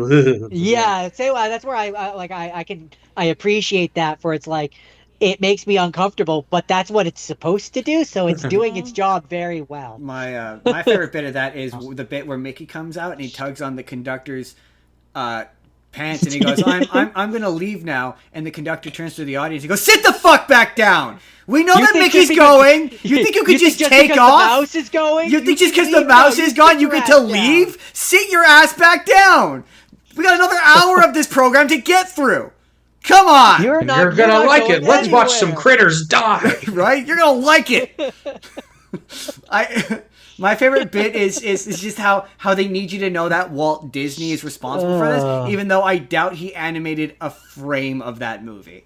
Like, No, but he very much, which I mean, it's his studio, so nobody was going to tell him no, but he was the driving force. He's like, no, see, you guys don't understand. People are going to love it because there's no narrative at all. yeah, no, he It's loved just it. music. He loved Fantasia. This is like his third movie, and it's his pet project. Like, he loves Yeah, this movie. and then the smoke cleared, and he was like, "I've made a terrible mistake. Let's make another one." What? Now, What? now, see, if in the 40s or whatever, because I know back in the 40s, a lot of these things went directly to theater, and it was more of like a show, right? So Yeah, if they, Fantasia. Yeah, Fantasia's a Yeah. piece of art. It's not entertainment. but what I was gonna say is like if they were to do, which I don't know if they did this back then, but if they were to do it where they cut out the parts where it's the like the orchestra people doing their stuff, and they just have the animation, and you were to go in and you have that orchestra there in person, and I was watching that like in that way, I think it would be way more impactful to me, and it would make it way more of an experience than like watching it at home on theater on Disney Plus, where I'm just essentially Yeah. I have music playing in the background while Yeah. I'm doing something else. I think they do that every now and again. Do they not? I'm I not don't sure. think so. Yeah, I think they've done it before. I don't know that they've done it recently, but But Go on, think Haley. about this. But think about this though. If we didn't have Fantasia, we wouldn't have like the Fantasia golf course at Disney World. that's a valid point. We No, wouldn't. I mean that's Silver fair. lining. That's a valid point. There's Also- a Fantasia golf course at Disney. Yeah, there World? is. Oh my God, I'll send you the. I'll send That you sounds it. incredible. That sounds incredible. I That's- will that's send you awesome. I will send you a video That sounds of all the. So like, if you get a hole in one, does it just go into like? Well, each hole is designed a part of Fantasia. Oh, that's so there pretty would cool. definitely be a So night there's- on Bald Mountain one. There's the one that's the Mickey one, and it's significantly better than the rest of them. Then, Yeah. right? That's So how it And the works. hazard is it just floods. The longer you wait to putt, it The- floods. the last hole is the Fantasia one. Is the Mickey The- sorcerer one where he's on the mountain. That's and then that's wicked. and then the brooms are right here, but you have to put the ball through, and then you have to run, and like the water pours and it almost splashes you Oh, that's as you're cool. running That's through. really cool. Yeah. That sounds like a lot of fun. I mean, I've definitely specifically, yeah, Night on Bald Mountain and The Sorcerer's Apprentice. Those two parts of this, I've definitely seen their influence in other Disney things. It's just all the other stuff that I'm like, fun not fact about so much. fun fact about the sorcerer Well, Mickey. for- Oh, sorry, go ahead. I was gonna say for a minute there, Sorcerer Mickey was the mascot. He was, yeah. I mean, he was Yeah. in the, he For was in quite the a logo. long while. Yeah, my first experience of this was I remember seeing it in the VHS of it on a shelf, and like taking it off and putting it in, and then watching it for 30 minutes and being like, "What is this?" And then being upset I didn't see Mickey immediately. Where's Mickey and why Where does is it take? Mickey and why is he it's not about- showing up in this I movie? did time it. It takes about 30 minutes until Mickey shows Pretty up, much, which, yeah, exactly 30 considering he's minutes. on the front cover as a kid, definitely irritated me, or would have Right. irritated me. But no, yeah, Walt Disney, he wanted to release one of these like every 20 years or something, which is why Fantasia 2000 exists. Like he wanted to keep releasing this because he was like, there's all sorts of. I remember reading about this because the first time I watched it, I hated it. And I remember just he thought that there was such reusability with this concept and this idea. And yeah, if you toured it and you did it with like a live audience, A and you live just audience and a live stage. a live orchestra, and you had animation, yeah, I think it would be a much less boring experience. It'd be much more. I engaging. certainly think it's a product of its time insofar of the fact that you really couldn't release one of these nowadays other than on streaming. Like you couldn't. This would never go to theaters. It wouldn't. No. It just. no. It's yeah. Disney it's- would not dare so- waste money on this in theaters. Say what you will Well, about no, it. you could do it. You would have to again. You'd have to release it as an art house piece and convince people. Like Disney could do it, but they won't because Disney doesn't have anybody that's smart working there right now. At least not in their marketing departments. But you would because here's the thing about people that have too much money. If you tell them something is artistic and that if you don't go see it, you're uncultured, they will show up in droves and shell out Also- $60. I mean, No, you're They'll not shell out wrong. $60 a pop to get Yeah. in there and be like, No. "Oh my God, we saw Fantasia," and I Oh must say, its my. influence its influence of the Neapolitan music scene, and like it could literally be just six different Not interpretations of the same accurate. EDM beat, and they'd be like, "It's culturally relevant, I tell you, absolutely relevant." Especially if you were to release it today and you were to tie it to the original, be like, it's a recreation of the ultimate artistry that was a piece of cinema from the 1960s. But now it has reggaeton and Bad Bunny. And this time we didn't have to pay anyone because we had our AI make it for us. Yes. Yes, Money. yes, yes. Money fight. Money. Money. Money, yeah, money fight. So I guess that leaves but one question. Haley, yes or no? Yes. Yes. I'm gonna say yes. I have to say yes. Jake, yes or no? Passionate, yes. I think you have to watch Fantasia at least once. To realize that it sucks. Yeah. I get it. No, I'm kidding. That's a But joke. the thing is, it doesn't. It does. I'm about to fight you. But no. But here's the thing: it doesn't suck. It sucks as a movie. Yes. But as a piece of Yeah. art, it very Yeah. much stands tall. I think Yeah. that's the distinct, and that's the problem. Because even when we were kids, people were like, "We're gonna watch Fantasia," and we're like, "Cool, Mickey." And then just like you said, we're like, "Where's Where's Mickey?" Mickey? All I Where's see is the a bunch mouse? of where's the mouse? I don't. Why is nobody talking? This doesn't See a make bunch any of sense. Scientifically inaccurate dinosaurs. What's going on? In Disneyland's World of Color, they use like the flower scene with like the hmm Yeah. they use that scene from Fantasia. Oh Yeah, yeah, you're not they wrong. have Yeah, that's they have from the Sugar Plum Fairy from the Yeah. Nutcracker. That's another one they do. Yeah, that's where you discover that piece of music is an eternity It's long. really It's long. really, really Oh, long. Justin, and that's only part of it. Yeah, it's long. That's not even the whole thing. very long. I was like, whoa, this is like 5 minutes. But like, yeah, I mean, where was I going with this? I was trying. I don't know. Watch Where- Fantasia. Watch Fantasia. Oh, that was it. At least Um, once. At least once. That was my question. This the only reason why I watched this recently was it was on that list of top 100 movies of all time, and you hit on something I want to touch on before we move on, which is just it's not a movie, it's a series of music videos. Why is it on the list of top 100 movies of all time? That offended me. I don't know why. Technically a musical anthology. I wouldn't call it Yeah. a movie, other than it's a. I was gonna say, it's still not a movie. It's a No, it's series not a of- But movie. it technically goes through a lot of like a bunch of anthology. Like, would you call like This Is It, the Michael Jackson? Would you call that a movie? Yes. No. Me and Jordan, I've never seen it, so me and no, Jordan have this argument all but- the time: is Jackass a movie? No. Yeah, because it's stupid. So It's no. a really long episode of Jackass. It's a very Yeah. long episode of really Jackass. too It is long. stupid. So episode. Jordan always doesn't- says it it's not a doesn't movie. It's not a movie. And I'm like, by the It's like not. Bad Grandpa is a movie, even though that's a character from Jackass. That has a narrative. It has a story, and it follows through on the story. The Jackass movies themselves are just a collection of things that a group of idiots have done and put into a long form content. It's a that is a long form YouTube video, not a movie. You know, I've never A seen group Bad of Grandpa. hilarious idiots. They're I hilarious. mean, Never, yeah. never get I've tired never of seen watching. Bad Grandpa. Hey, I've only that- seen Bad I haven't Moms. either. Bad Moms is also good. Bad. I think I watched it once, and it was a long time Me and ago. Jordan watched that. We watched a lot of movies in theaters that in order to avoid problems from home. So I think that was one of those ones we watched to avoid problems at home. Yeah. Anyways, That was a that's joke. not fun. That's not Let's fun. not talk. Let's not Um, talk about that. Moving right along. History. Who wants to talk about history? Moving right along. This next one was one for Jake, because God. because I knew that he had seen it, and he keeps recommending it on Toon Talk. So I was like, you know Oh, what? okay. I need movies. This is okay. Let me set the scene for you guys. What if we did a creepy boy movie, a school shooter movie, where the school shooter creepy boy was Superman? What if Okay. Superman did really graphic murders, like shockingly graphic murders, Horrendously graphic. horrid graphic? What if we talked about Brightburn? Now I know Jake's seen Brightburn. Right. Haley has obviously never seen Brightburn. Jordan, Go on. Jordan, I keep trying to convince Jordan to watch Brightburn. So sorry, Haley, this is more for Jordan.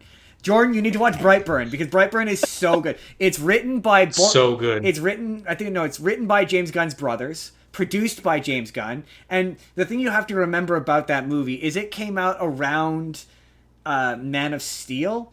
And so the idea of evil Superman Okay. was still novel. It wasn't It's overdone. not. It's not overdone yet. Yes. Okay, so it's not just Homelander. Yes, and it's so no, Correct. it's not just Homelander. No, Okay. It's worse than Homelander It's- in some more. Nah, I'm not going to say that. Homelander's evil by intention. Brightburn is evil in nature, yes. if that makes sense. Interesting. Which makes it scarier. Okay. Yeah, it's what Because Homelander could theoretically just decide, you know what, I'm actually going to start being a good guy. In the Brightburn universe, it's not going to happen because there are reasons. Yeah, Interesting. So he's from a planet where instead of them being like theoretically altruistic like the Kryptons are, they're like a hive mind. It's sort of unclear, but they're sort of, they describe them as being like wasps, like they invade, plant their children and then invade. Kind of like the Viltrumites. Yes, actually, kind of like the Viltrumites. Kind of, yeah. but again, it's more of their nature rather than. Although I guess it is kind of Viltrumite nature, but it's more primal than that. But my Okay. one Okay. thing, look, you do this long enough, you start to. I could see what was definitely a different version of this script when I was watching it, where I was like, this seems like at one point it was about school shooters, because early on they're doing a lot of like he's repressed and like he's awkward, and once he reminded me a lot of, if you've seen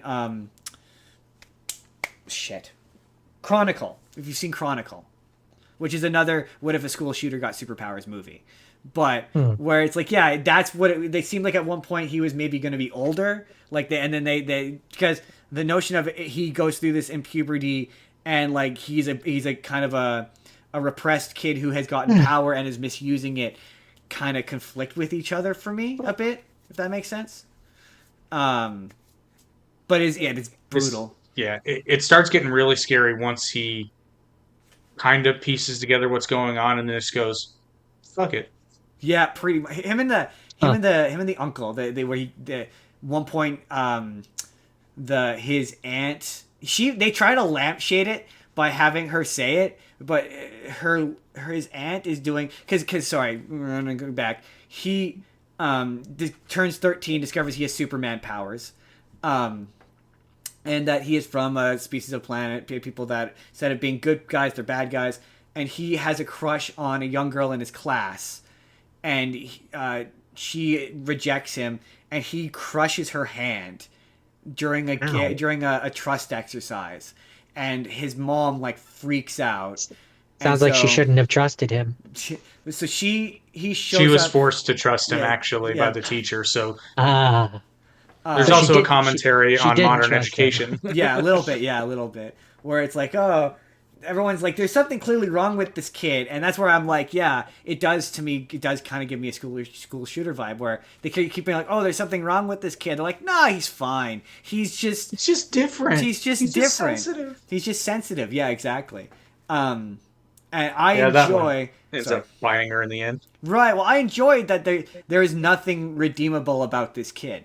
Like they hint, not to spoil the ending, but they hint that there might be, and there isn't. And He's just bad. He's just bad. He's just brutal, and he's just bad. He's so bad. He's good at being bad, which makes him One good. moment, gentlemen. I shall return momentarily. There's a point where he shows up at the girl's place, the young girl's place, to confront her, and he ends up going to the mom. Her mom is a waitress at a local restaurant. He goes there and attacks her. Yeah, like under a different context, where like you're standing there and Superman just appears. It's fucking scary. Like Superman. The sound design in that movie is phenomenal. Top notch. It's phenomenal. And so, sorry, is this animated or is this live action? This is live action. Live action? Okay, interesting. Yeah, it's got stars Elizabeth Banks and the only guy. I think the dad is from Peacemaker. He's the guy who goes, "One got out." That's if you've seen. Peacemaker. Isn't he also the guy from the? He was. Oh God. He's dating me. Roy on The Office, right? Yeah, Roy. Yeah. Ham's first boyfriend. Okay. Yeah. Yeah, this movie's weird. It's got a lot of comedy people in it. That's a character I actually know. Because it's also got the uncle is Skunk Brandon from Breaking Bad. Mm-hmm. Badger, not skunk. Badger. Badger, Oh, yeah. Yeah, he's Badger from Breaking Bad. And so yeah, so Oh, It's just fun. so weird. it's really well when he gets it, it's weird. So he kills the girl's mom in a scene that's like brutal, and in a bit that I actually appreciated, the cops immediately suspect him because he's weird. Like there wasn't like a moment of like where they no he immediately acts suspicious and they're immediately like, yeah, no, something's up. There's too many. Like I appreciate in a movie where people don't ignore red flags. Like they're like, no, this is weird. Your alibi's not There's just lining nothing up, they can do about it. right? Red flag, get your red flags. your red big Oh red god, flags. the shot though of the glass in the eye. Oh, Ugh. like her pulling it out is like, oh. And so Oh. he shows up at the so in a bit that in my opinion is unethical, but the movie points out that it's unethical because he broke the girl's hand. They have the aunt who is also the counselor doing an evaluation on him for reasons that I don't fully, in order to give a report to the sheriff to determine whether or not he is dangerous. And so he shows up at her place in the middle of the night and is like, yeah, you probably shouldn't do that.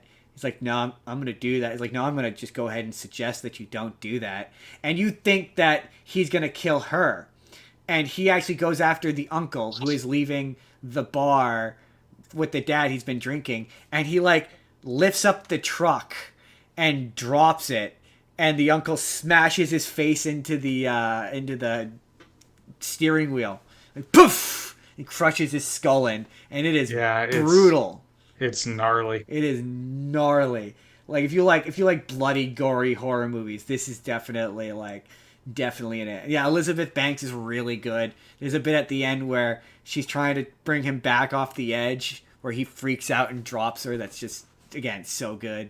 Really, spoiler alert. The main reason I love this movie is because, generally speaking, when it comes to horror movies, they don't typically scare me because there's normally a way out. Like you're either dealing with a normal person and people are just being dumb, or there's always some kind of weakness.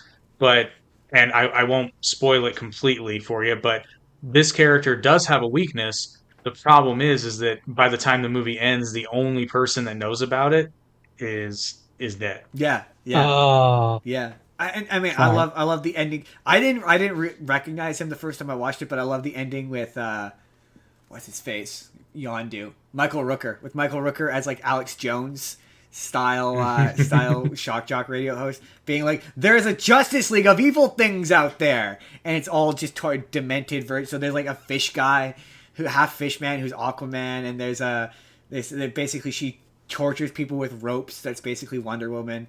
But like, yeah, I would love. I mean, I was reading about this. There's probably never going to be a sequel because of the company that owns the rights to it. But like, I would totally either love to watch a sequel where I'm like, it's made by James Gunn. Let's have him fight David Cornsweet. Like, let's age him up to like be a young adult, and I would love to watch him fight David Cornsweet. Hell, let's just have adult Brightburn being Henry Cavill, and he can fight David Cornsweet. I think that would be badass. Or if you don't want to do that, that's totally fine. My pitch for an actual sequel is you have, again, you age him up so he's a young adult, and you have him fight Brightburn's version of Lex Luthor, who's actually a good guy in this universe. Well, this was supposed to be part of a wider universe. Yeah. It's in the same universe as the movie Super. Oh yes, I did hear that. Have you yeah. seen it? Yeah. Yeah. And it was supposed to become a universe, as it were, but it didn't do as well as they wanted it to. No, and he ended up going and working for actual DC. And yeah, I was reading like there's been multiple pitches for it, and I would love to watch a sequel where it's Lex Luthor versus Superman, but Lex Luthor's the good guy. Like I think that'd be kind of fun. That'd be kind of a fun twist on it. I mean, that does exist in DC alternative canon, but yeah, I would have been But it interested wouldn't to be see. violent. That'd be the difference. This is true. I don't know. Red Sun got pretty violent, That is true. but I Lex mean, Luthor wasn't exactly a great guy in that one either. But anyway, No, he's not the best guy. But yeah, I love Brightburn. I think it's underrated as like someone said it's like the best Superman at the time. They were saying like people were saying let James Gunn make Superman, because if he makes Superman movies half as good as this movie, and then he did. It was exactly half as good as this Yeah, movie. yeah. I was like, oh yeah. No, yeah. It's good underrated movie. I already have a feeling I know what she's gonna say, but we're gonna ask anyway. Haley, yes or no? Yeah, I got a feeling you're gonna say no. I just had a feeling I'm like, this is not in her wheelhouse. This is mostly just me, Jordan. Yes or no? Just like a teller. No. Yes. Yeah, I'll probably see, end up watching. I knew he'd say yes. And obviously Jake, that's a big old yes from Jake. Oh, a huge yes. That's a Big old yes. That's a yes with a capital S right on the chest. With a capital S right on the chest. With a creepy mask that is unsettling. The mask is unsettling. The mask is unsettling. Then the scene where he's back at the house and he's just bolting through. That's another thing this movie does, is this time it gives you a sense of how fast and strong this kid actually is. Yes. And it's terrifying. Well, I mean, because when he shoots through the house, it sounds like a thunderbolt, and that's what it would sound like. Yeah. Because he's breaking the sound barrier as he's doing that. And the whole house shakes when he flies through. So it's like, yes, this would actually happen if the structure even stood up, which it probably wouldn't. And he's still young. He hasn't even fully discovered. Can you imagine a fully powered Brightburn? That would be gnarly. That's why I was so disappointed we never got to see a sequel to this, because I was like, I wanted them to do a flash forward where he's an adult now. That's what I wanted out of a sequel to this. Like, I don't want teenage Brightburn. I want them to just do a hard time skip. Anyway, that's Brightburn. I don't want him fumbling through his murderous rampages. I want him to know. Right? I don't want to see like oh frick, what's his name? You know, like the really charming serial killers where they like Dexter? Ted Bundy. I don't want to see a young Ted Bundy Brightburn. You know, where he's young and charming and this fell apart immediately. Anyway, that's Brightburn. Jordan. I'm gonna say I'm not sure where you're going there, but Jordan, I think what we're gonna do. I think what I'm gonna do, Jordan, is while you do your initial thing, I'm gonna set up for the hot sauce, and then we will do the back half of this hot sauced up. Because I think it'll be funny. I think it'll be funny. Jordan, entertain our guests and the audience while I do this. So should I? Oh, he's gone. Okay, I guess I'll just talk about my next one then, which he already knows well, so I don't feel bad him missing this. My next one was so. Do either of you guys know the character Felix the Cat? Did you know there was a movie? Yes. I watched that movie. This is one that I grew up with, and I remember watching a lot as a young whippersnapper, renting from like Rogers Video and the other video rental stores that were near. And I don't actually remember watching or experiencing the character other than in this movie. So there's characters and things in it that I'm like, I'm sure these are references to characters that are from the show, but I don't actually remember the show or know if I even ever actually watched the show. So I can only judge them based on who they are in this movie. Oh, good. Okay. And in this movie, basically, there's another universe called Oriana, where there's the Duke, who is taking over with his cubes and cylinders, the least threatening army that there ever was. Seriously, when you compare them to the what are they called, the Zolians or whatever, the weird half animal hybrid characters, those seem way scarier than the tubes and cylinders. I don't get it, but the princess has a magic tear which goes through the Demence Porter and goes to Felix the Cat's universe. Oh, here he comes. Goes. Okay.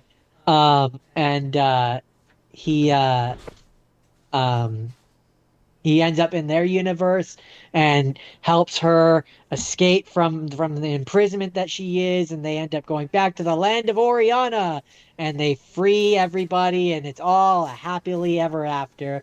And the one thing that makes me continuously love this movie, even though it's really not very good, is the one song in it, which is the bad guy song, which is the Who is the Boss?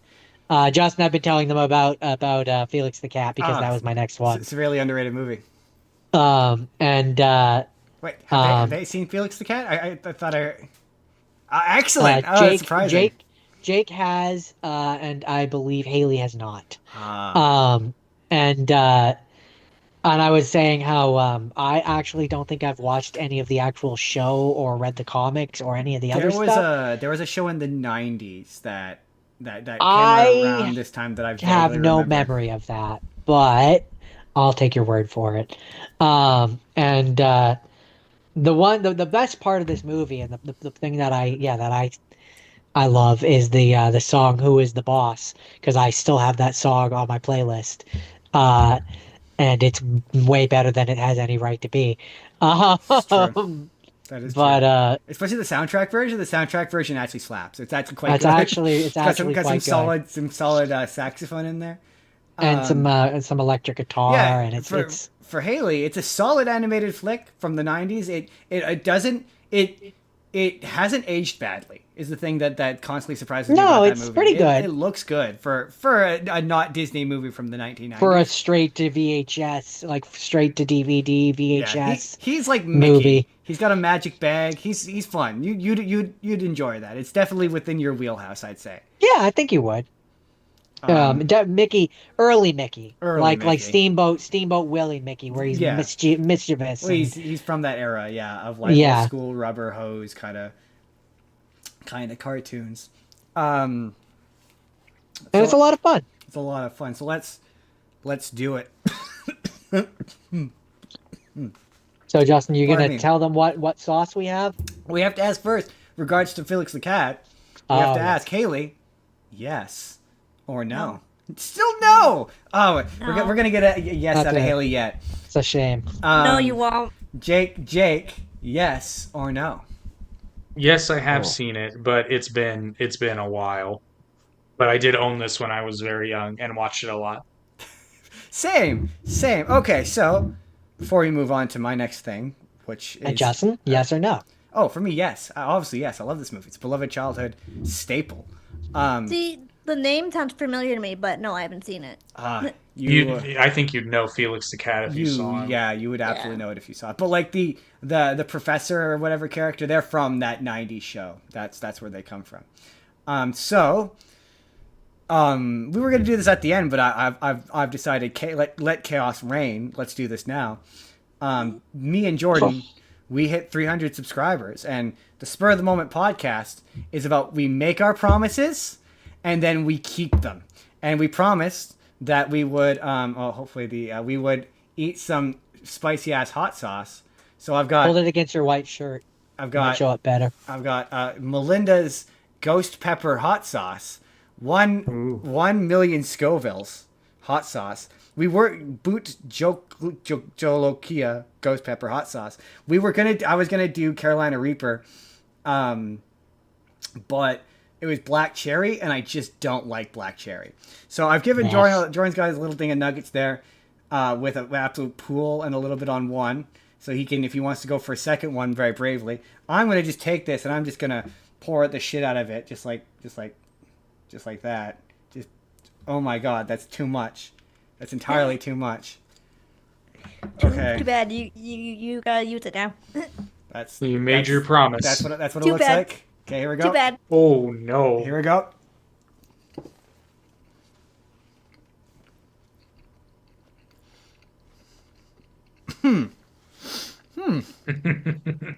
Okay. Best day Okay. of my life. Okay. Yeah. No. Oh boy. Oh boy. Okay. Best day of my life.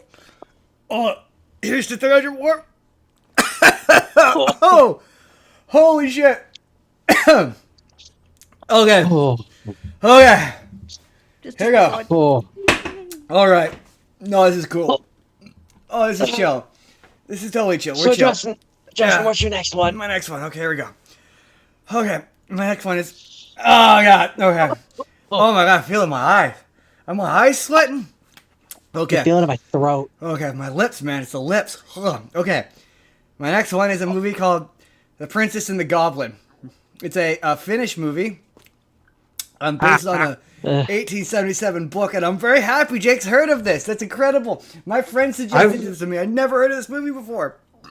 I've not only heard of it, I've seen this so many times.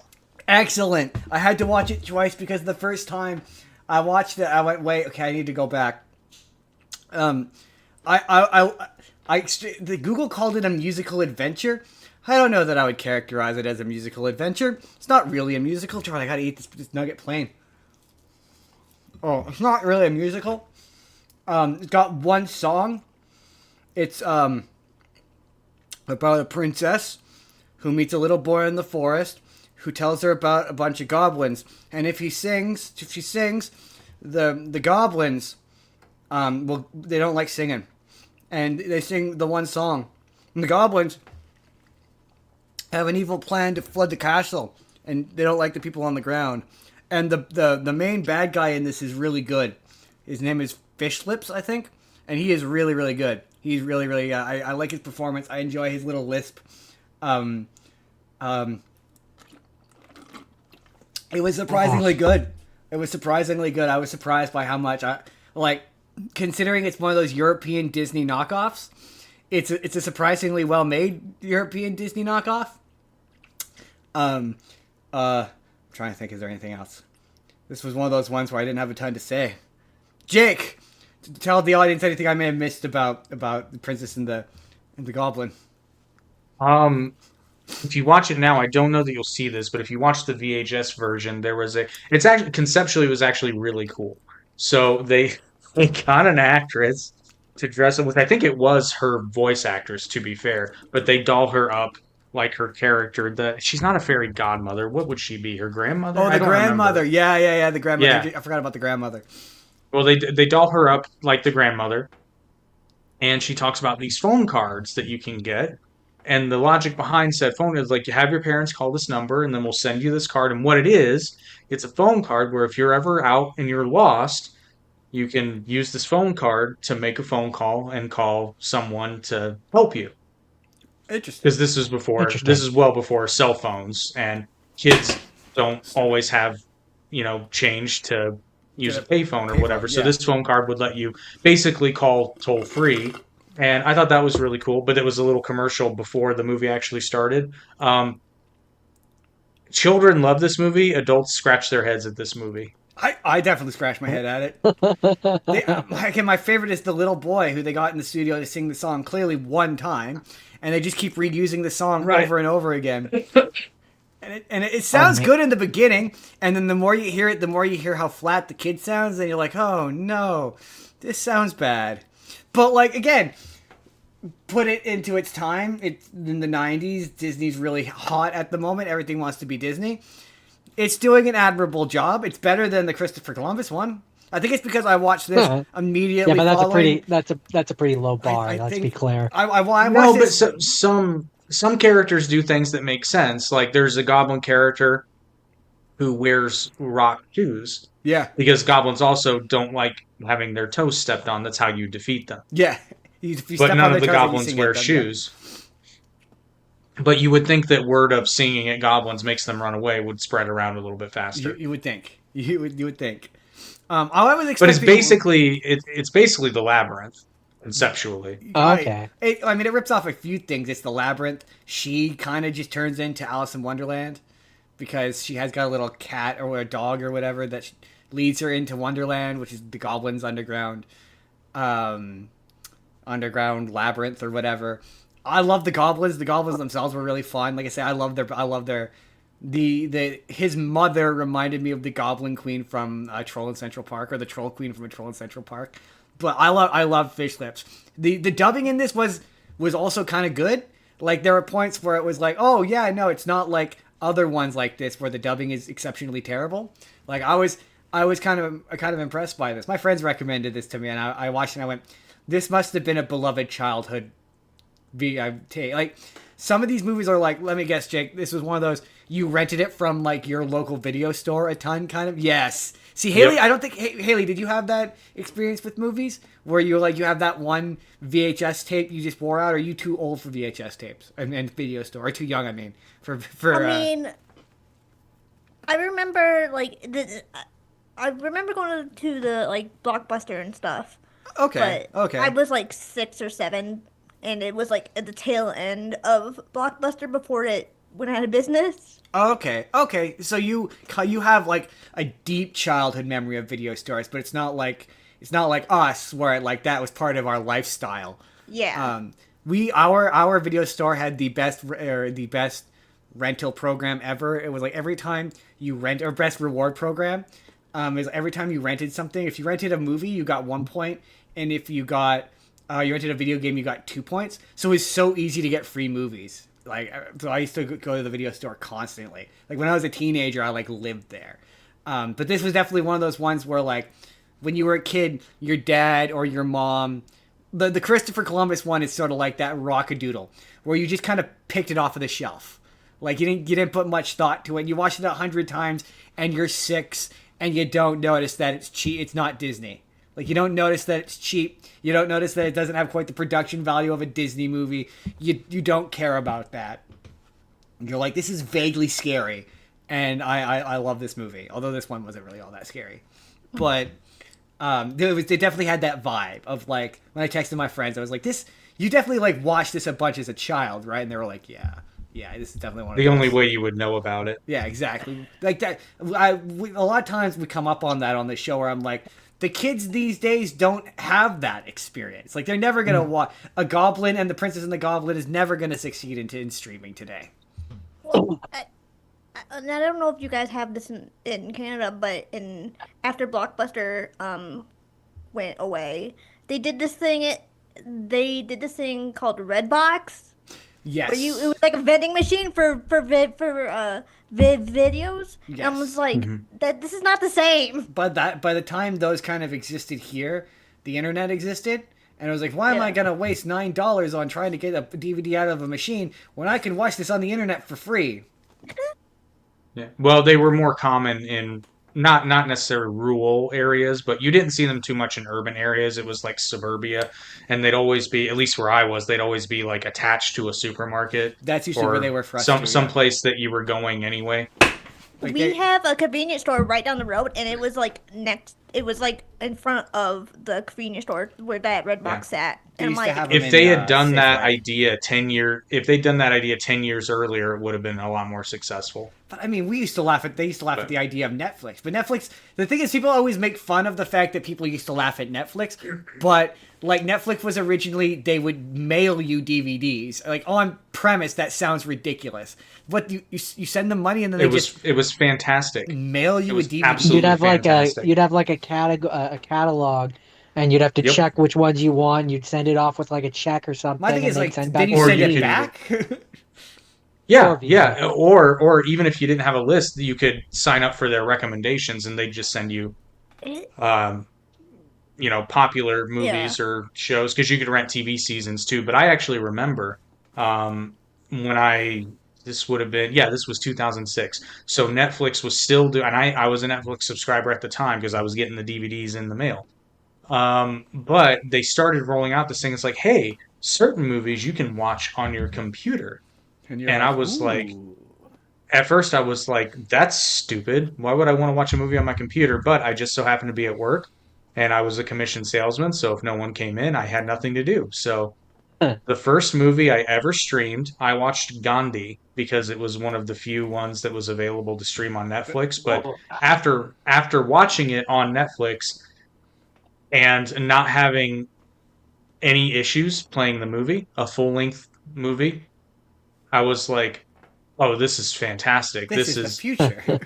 I'm If they can sold. just get this, on a TV, it'd be perfect. And then lo and behold, Yeah, and now you're paying for 7 different streaming services, and they're all way too much money. still less than cable. We've come full circle. Still less than cable. I was I watching. have to watch the Frozen live like the Frozen live performance thing. Some list of things I need to watch. Otherwise, I would have gotten rid of Disney Plus because I don't use it. Disney Plus, man, it's not so bad on the TV, but on the mobile version, it sucks shit. It's It buggy. does. Yeah. Yeah. Took me an extra 30 minutes to watch Return to Oz today because it kept chugging. It was like, oh my god, why is this keep Why would freezing. you? Wait, which Return of Oz? Because there's like the You're gonna find new out. one. You're gonna find out in about Okay, 15 because minutes. there's like new one. There's like the old one and then the new one, and the new one just like with James Franco. You're gonna find out which one in a bit. Oh. That's it. That's the Princess and the Goblin. Jordan. My tongue is on fire. I mean, that's 'cause you took another bite of another one for some reason. Why? Yeah, because I'm a glutton for punishment. Because when it comes to spicy, Because you the eat it. food was there. Because the food was there, and I wanted it, and then You know the what? sauce was there, and I was like, "Well, it didn't seem that bad." Yeah, welcome to Spice Town, Jordan. That's how it works. You're like, oh, it's not that bad, and then you feel slightly pepper high, and you're like, ooh, this is a nice feeling. Stop. What He says as he are eats you another one. doing?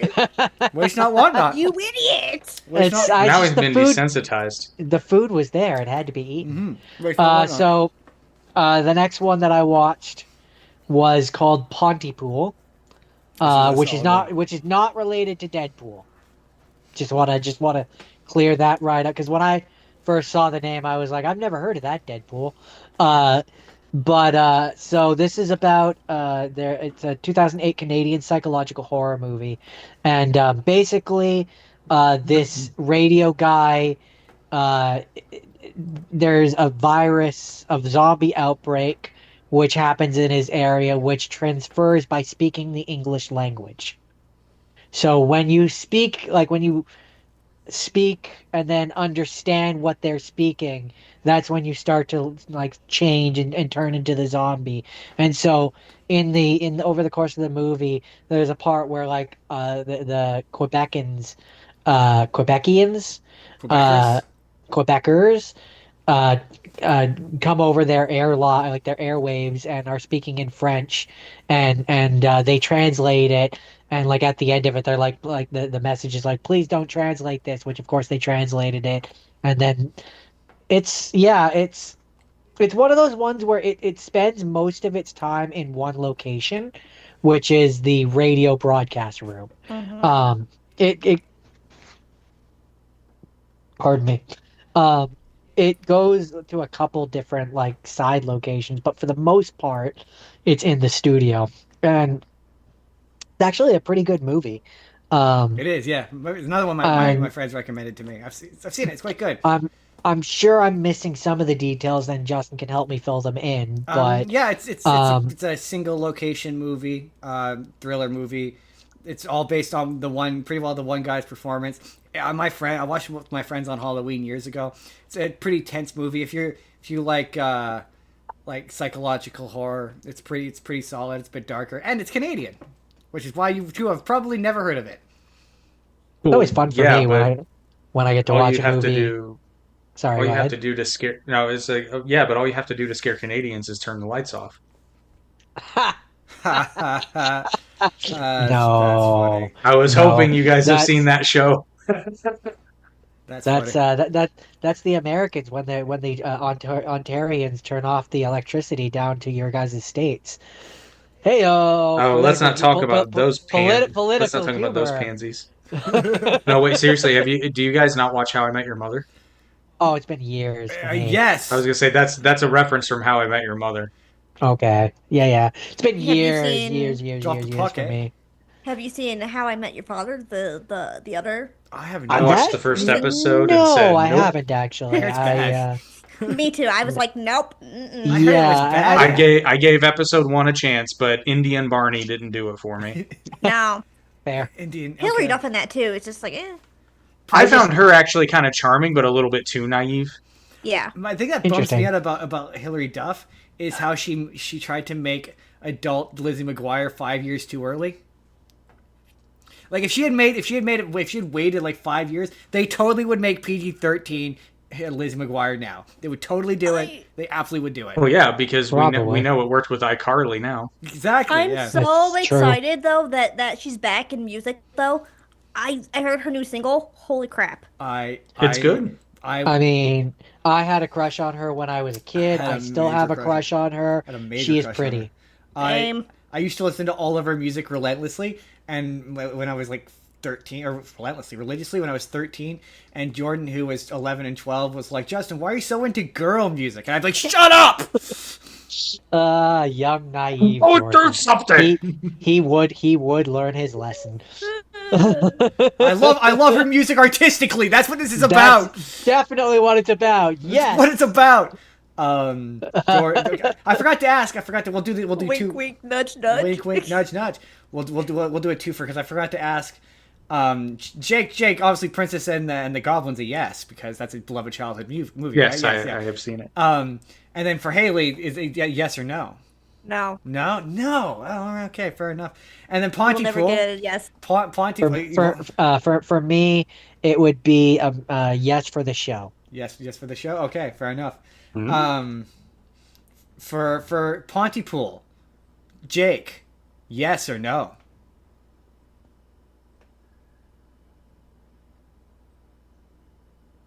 I would say yes. I would give that a shot. Neat. Haley, yes. No. Or no. I don't know if I'm gonna get a Come yes out on, of you. you gotta be a little receptive to something. No.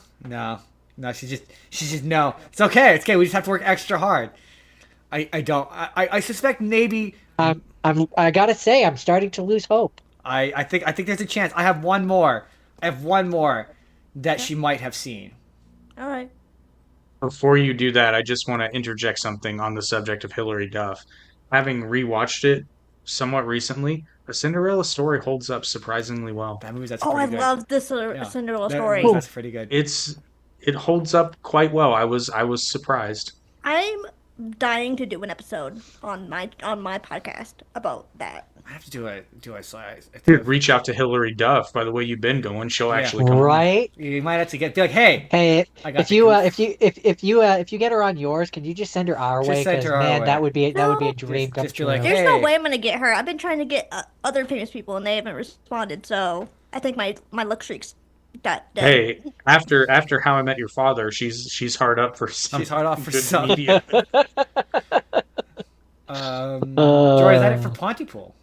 That is it for Okay, Pontypool. so my next one is okay. So this is a movie Ooh, that is about it's hit my stomach, and it's my stomach is not happy with me.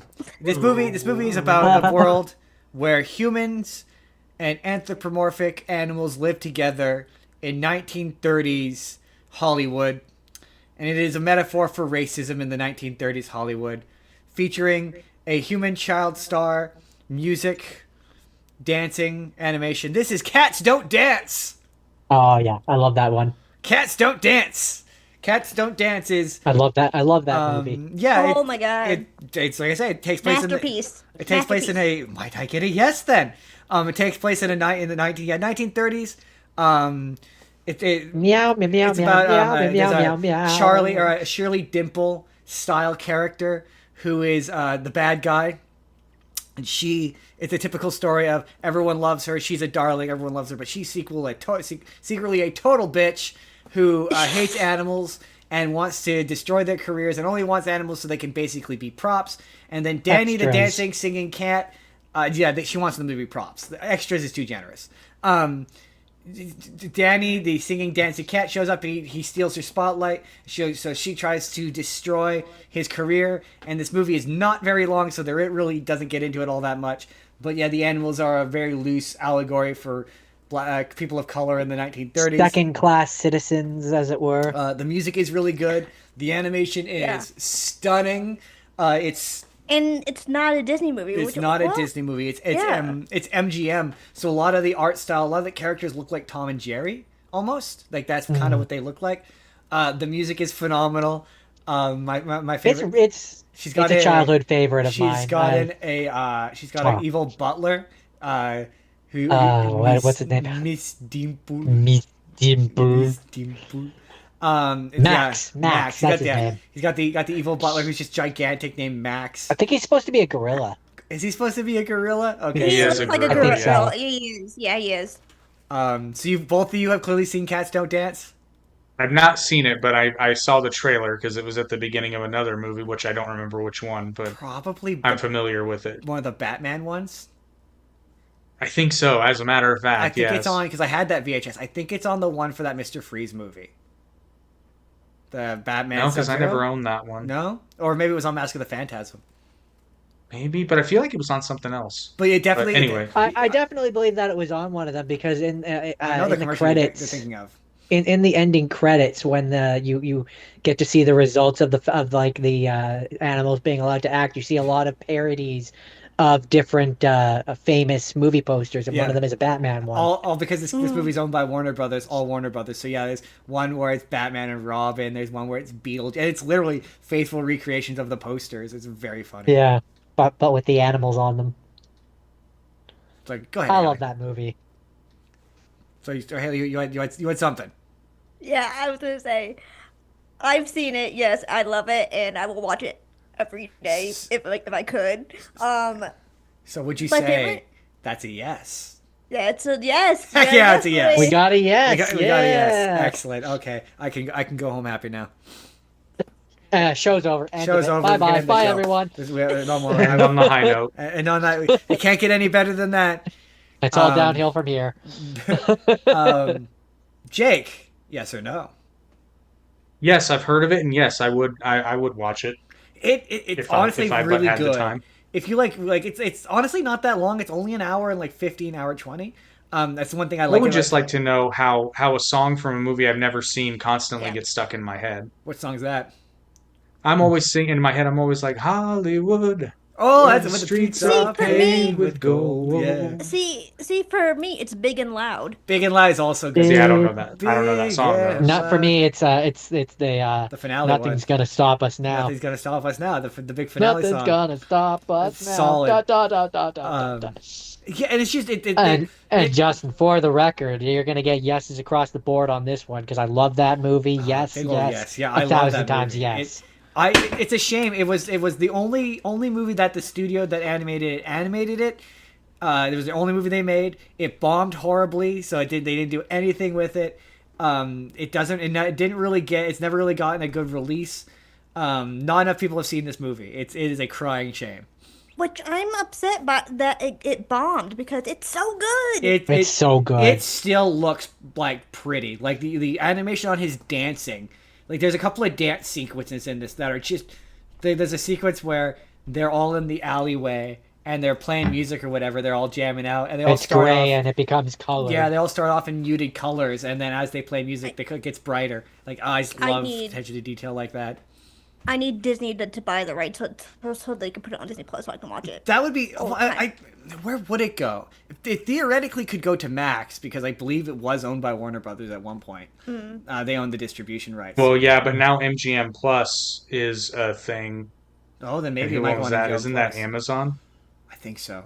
I think so. I think it is. Yeah. So hey, Amazon Prime. It can go on Amazon Prime. I mean, it's always on the open seas. You know. That's yo, where that's Yeah. where I yo found it. ho, yo ho. I found it on them open seas, but Yahar. no, it's not. It's one that like I'm always surprised when people. Yeah, I've seen that, but it's one that not enough people have seen for sure. It's really, real good. Jordan, that's it. That's it for Cast Out Dance. Jordan, what's your next one? My last one is Little Nemo: Adventures in Slumberland, which was an experience. I overall, To put it mildly. I mean, overall, I enjoyed it.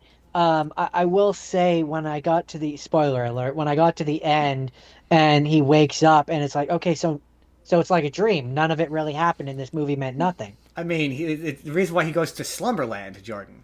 It's Yeah, all but a dream. That's the whole It idea. sort of then retroactively makes it feel like the rest of the movie had no stakes when at the end of it he wakes up and none of it happened and it wasn't real. But also, like, the people in his dream also look like the people in the real world, and they never really do anything with that or otherwise explain the reasoning behind it. It's very strange.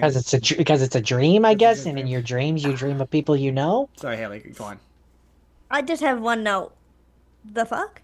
Have you never seen Little Nemo Oh. Adventures in Slumberland? It's a No. little before her time. Oh, fair enough. 'Cause this movie Yeah. came out when I was young. I'm not surprised It's, that- oh god. 1989 is when it was yeah. I'm so not surprised that Jake has seen this one. This felt like that's why I put it on the list because I was like, it feels like this is one that you would know because It's just that out there in Japanese. I don't know why. I was like, it just feels like this one. My only. it's, That's my only note. Is the fuck? It's out there and it's Japanese. It's funny you say the same thing if you've seen it. You would say the same thing. If you've seen it, yeah. So it's based on a comic book, which I just found out. It Interesting. is, yeah. Adventures of Slumberland. And so This is no, you don't- quite different from the comic book. you don't know South Park, so I can't even make reference to Imagination Land. But Well, Jake does. Yeah, the one bit of trivia about this is the beginning of this. They make fun of it in Imagination Land. The Imagination song. from South Park. That's making fun of this movie. That comes directly from this movie. So basically, our main hero Nemo goes to sleep. He rides his bed to Slumberland, where there's the king, there's a princess, and then he's gonna get coronated. He shows up and is like, "Would you like to be with my daughter romantically? I can't make the joke I want to because they're children." And the king of Slumberland is Morpheus, which I did think that was interesting because I was like, oh, Morpheus. That's a name I recognize from other things. The God of Dreams. God of Dreams, you know. His son and then Morpheus. there's the creepy. He's supposed to be a clown, right? Yes. Slippers Like or whatever Clown his name Hobo? is. Clown Hobo Chic. He's supposed to be Mickey Rooney. That's who he's supposed to be. He's just Mickey Rooney. But he convinces he's a bad influence on Nemo. And Nemo is given this key which he's supposed to like protect and never use. It's like, and don't then you eat this pie? He's like, oh, you should use the key and open that big door which looks like it shouldn't be open. And then he does, and it unleashes a blob, the Nightmare The Nightmare King. the Nightmare King. But we don't. When we first see him, he's not in like a form. He's just a blob. And then it turns into Akira. And then he absorbs the Morpheus, and then our character wakes up, or it looks like he wakes up, but then you find out that he's not really awake because then he immediately goes to Nightmare Land, and then he saves. It becomes Inception. It's Inception. He saves the people, and they live happily ever after, and then he wakes up and none of it was real. Always in his pajamas. Always in his pajamas. Never leaves his pajamas. It becomes So it was Inception. an acid dream. I mean, Hey, lucid listen. dream. Sure. Listen.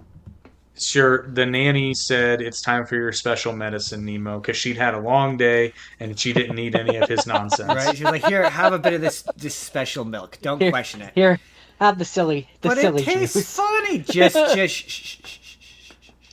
That means it's working. That means it's working. Mommy never makes me drink this. Shh. Yes, she does. Yes, she does. Look, it is a classic of cinema. It is a classic 80s anime. Yeah, I mean, Is it, I'm though? not gonna. I mean, I think it is, isn't it? It's definitely up there. I mean, I had never heard of it before Really? this. I mean, it's well known So enough that I- Jason Momoa made a remake of it. That's all I'm saying. I mean, that's And it was fair. in an okay movie that was debatably better than this, maybe. Like I'm not gonna say that it was unenjoyable. It was certainly not the most incomprehensible thing that I watched this week. That's fair. We That is started fair. off with that. That is fair. So by comparison, this was positively followable and easy to track. This was relatively easy to follow. What So have you? yeah, it's all relative. What at the have end you of the and what day. not? I don't know if I'd recommend it necessarily, but like if you have access to it and it's free, then sure. It was on And Netflix you at one point. want to waste an afternoon that you'll never get And back? if you're like I want to drop a pound of acid and just be confused. Honestly, the thing that makes it hard for me to sell is the ending, is the fact that he wakes up at the end and it was all a dream and none of it happened I and mean, it didn't the animation matter. is pretty. I think the It animation is is pretty. I will say that it looks fairly pretty for the Yeah, time. yeah, for the That animation's I pretty. would agree with. But yeah, it's it exists. So Jordan, that's gonna be a no from me, dog. I mean, I Really, a no understand. from you. No from me. No, I'm kidding. It's You- a hard you yes. said I you- love this movie. You say yes to everything, so that's shocking. I'll watch just about anything as long as it doesn't contain any sexual violence. That's like my hard rule. Oh god. Clearly forgot about the hobo clown upskirting, but There's a hobo clown upskirting? Oh, well, that's entirely too much hobo upskirting. with Haley, the Yeah, cigar you- still in his mouth. If you know, you know. If you know, you know. Haley, yes Oh. or no? No. No. It's a She was hard like, no. it was going to be yes until I learned about the It's upskirt. it's your hobo clown. Oh yeah, that's my thing about Cats Don't Dance. I completely forgot about Cats Don't Dance. Oh, There's Cats a- Don't Dance, fuck yes. There's too many panty shots in that movie. There's entirely too many panty shots of the little girl. That's my one note. That's yeah. Okay. That's just too many. I understand. One is too many, and there was more than one. Yeah. Yeah. Yeah. My final movie, my final one, it had to be this. There was no choice, because Haley, I'm going to be going on Haley's podcast and talking about Wicked Part 2. I had to do some Wizard of Oz. Oh man, you've already seen Wicked Part 2. How did you beat us? I mean, I might as well And- have. I might as well have in this next movie, because Yeah. this is a part 2 you need in your life. This is Return to Oz, and Which one though? There's the two different versions. I mean, the one you're talking about, the James Franco one, that is Oz the Great and Powerful. Yeah. This is Return to Oz from the 1990s Oh, Return. Okay. by Yeah. Disney. Somehow even worse. I look. I mean, okay. I like Oz. You It's better like- than The Powerful. Wiz. Wait, no. Wait, Return to Oz or Oz the Great and Powerful? Oz and Great and Powerful sucks. That movie's not. Yeah, That I movie's like kind of it. bad. With But a sorry, passion. I mean, I like that. are you one. saying Return to I Oz is don't. worse than Oz the Great and Powerful? Okay, you know what? That is what I said, but I think I'm going to walk that back. Okay. It depends. Okay, here's the thing. Here's the thing, folks. Okay. This movie is all right, but it feels like a sequel to a completely different movie. This Because is it not is. a sequel to the Judy Garland movie. It bears very little resemblance, and all it made me do was like, man, those books sure are like Narnia. Those Oz books sure remind me of Narnia. This is giving me Isn't really the one more where- Narnia vibes than it is.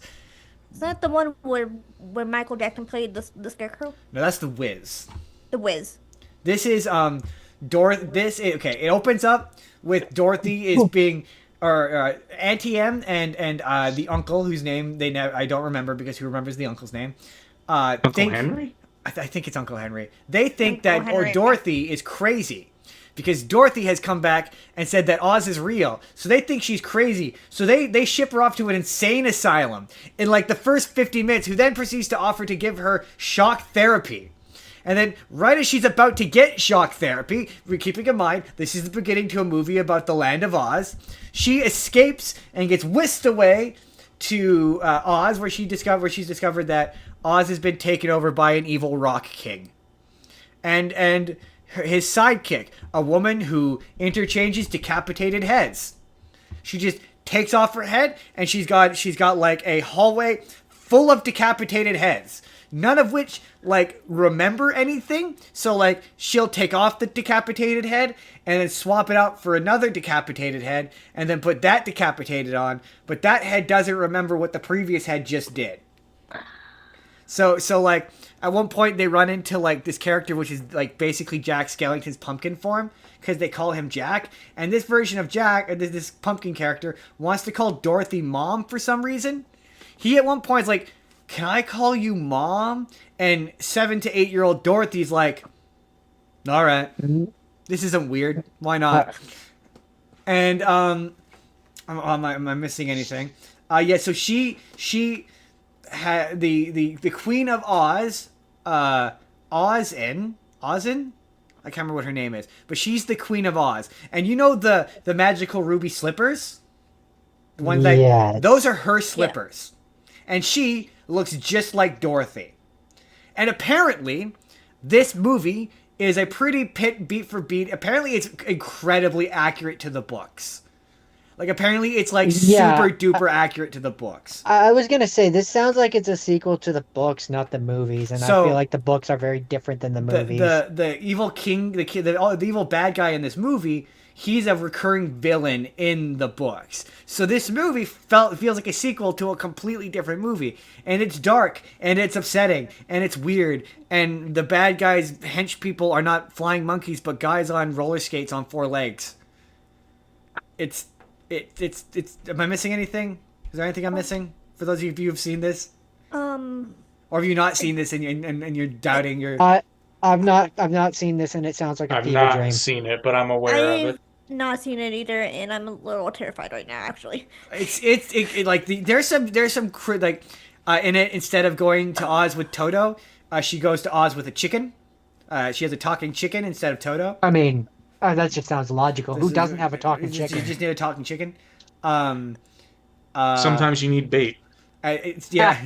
Sometimes you need bait. Or dinner. Well, it turns out that the evil bad guy, he hates chickens, so his weakness is chickens. So she needed the chicken to beat the bad guy. But there's some. God, there's a terrible joke in there somewhere. But there's some decent special effects.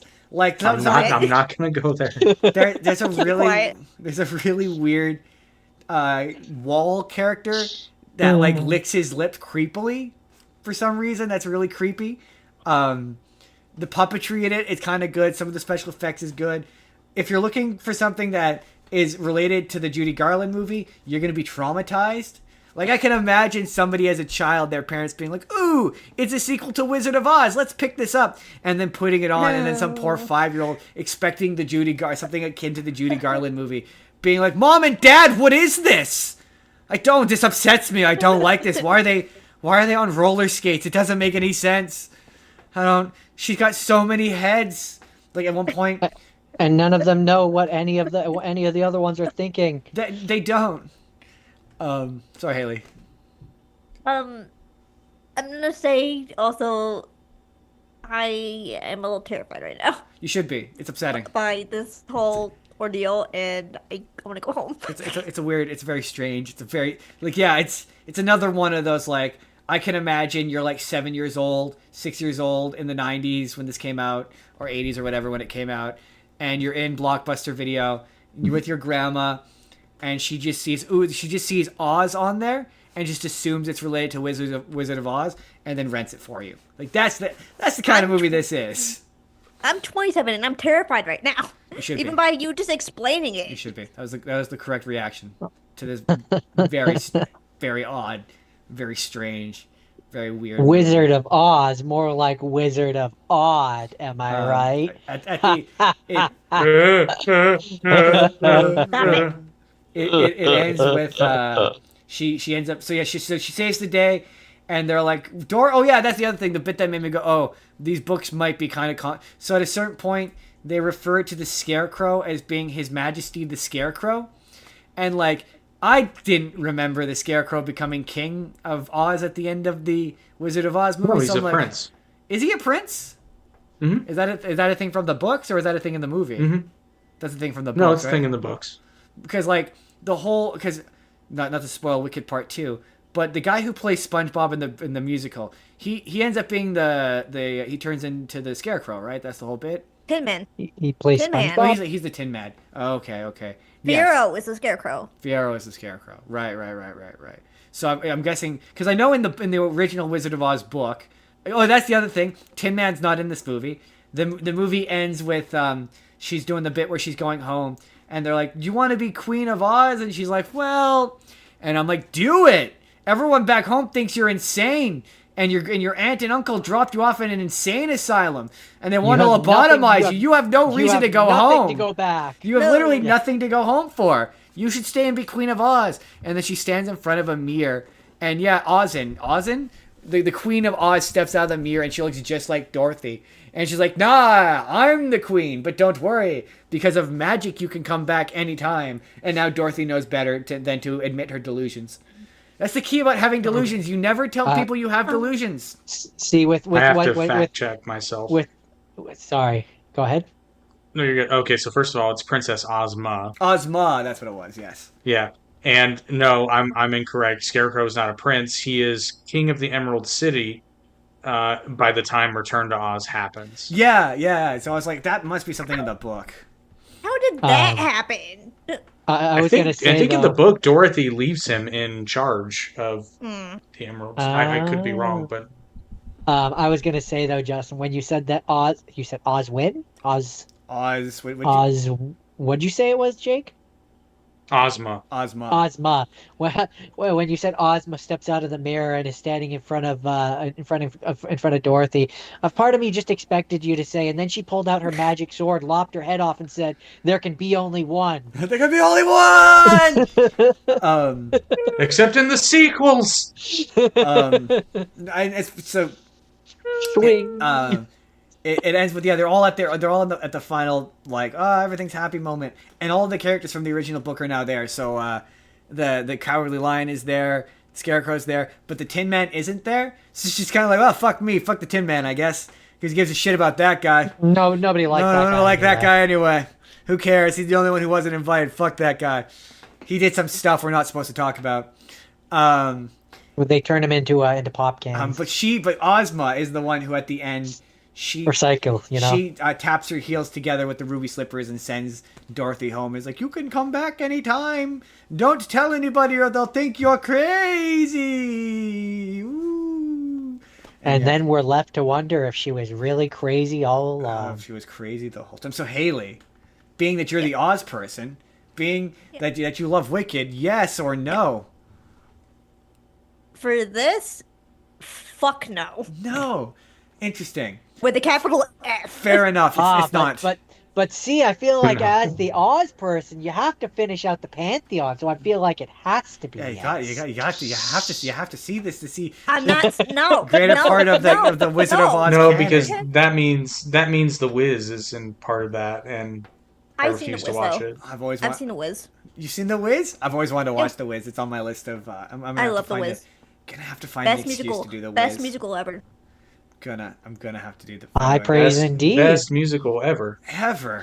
That's sort of like whenever Virus. That's sort of indeed. whenever Virus is like, it's the worst movie ever, and I go, have you seen Troll 2? Just like in the pantheon of bad movies, I just refuse to believe that Gladiator 2 is a worse movie than Troll 2. Have you seen Protectors of Universe? Have you seen Protectors of Universe? Universe? Because let me tell you. Let me tell you about. Have you seen A Magical Journey with Christopher Columbus? I'm just saying, there are worse movies out there. Protectors of Universe is so bad that they left out the. It's not Protectors of the Universe. It's just Protectors of Universe. I would not put the Oz and Great and Powerful on anyone in my entire even on my worst enemy. I wouldn't push that on anybody.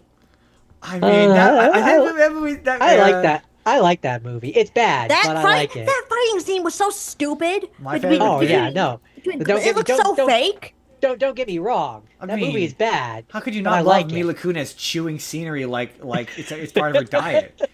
My favorite.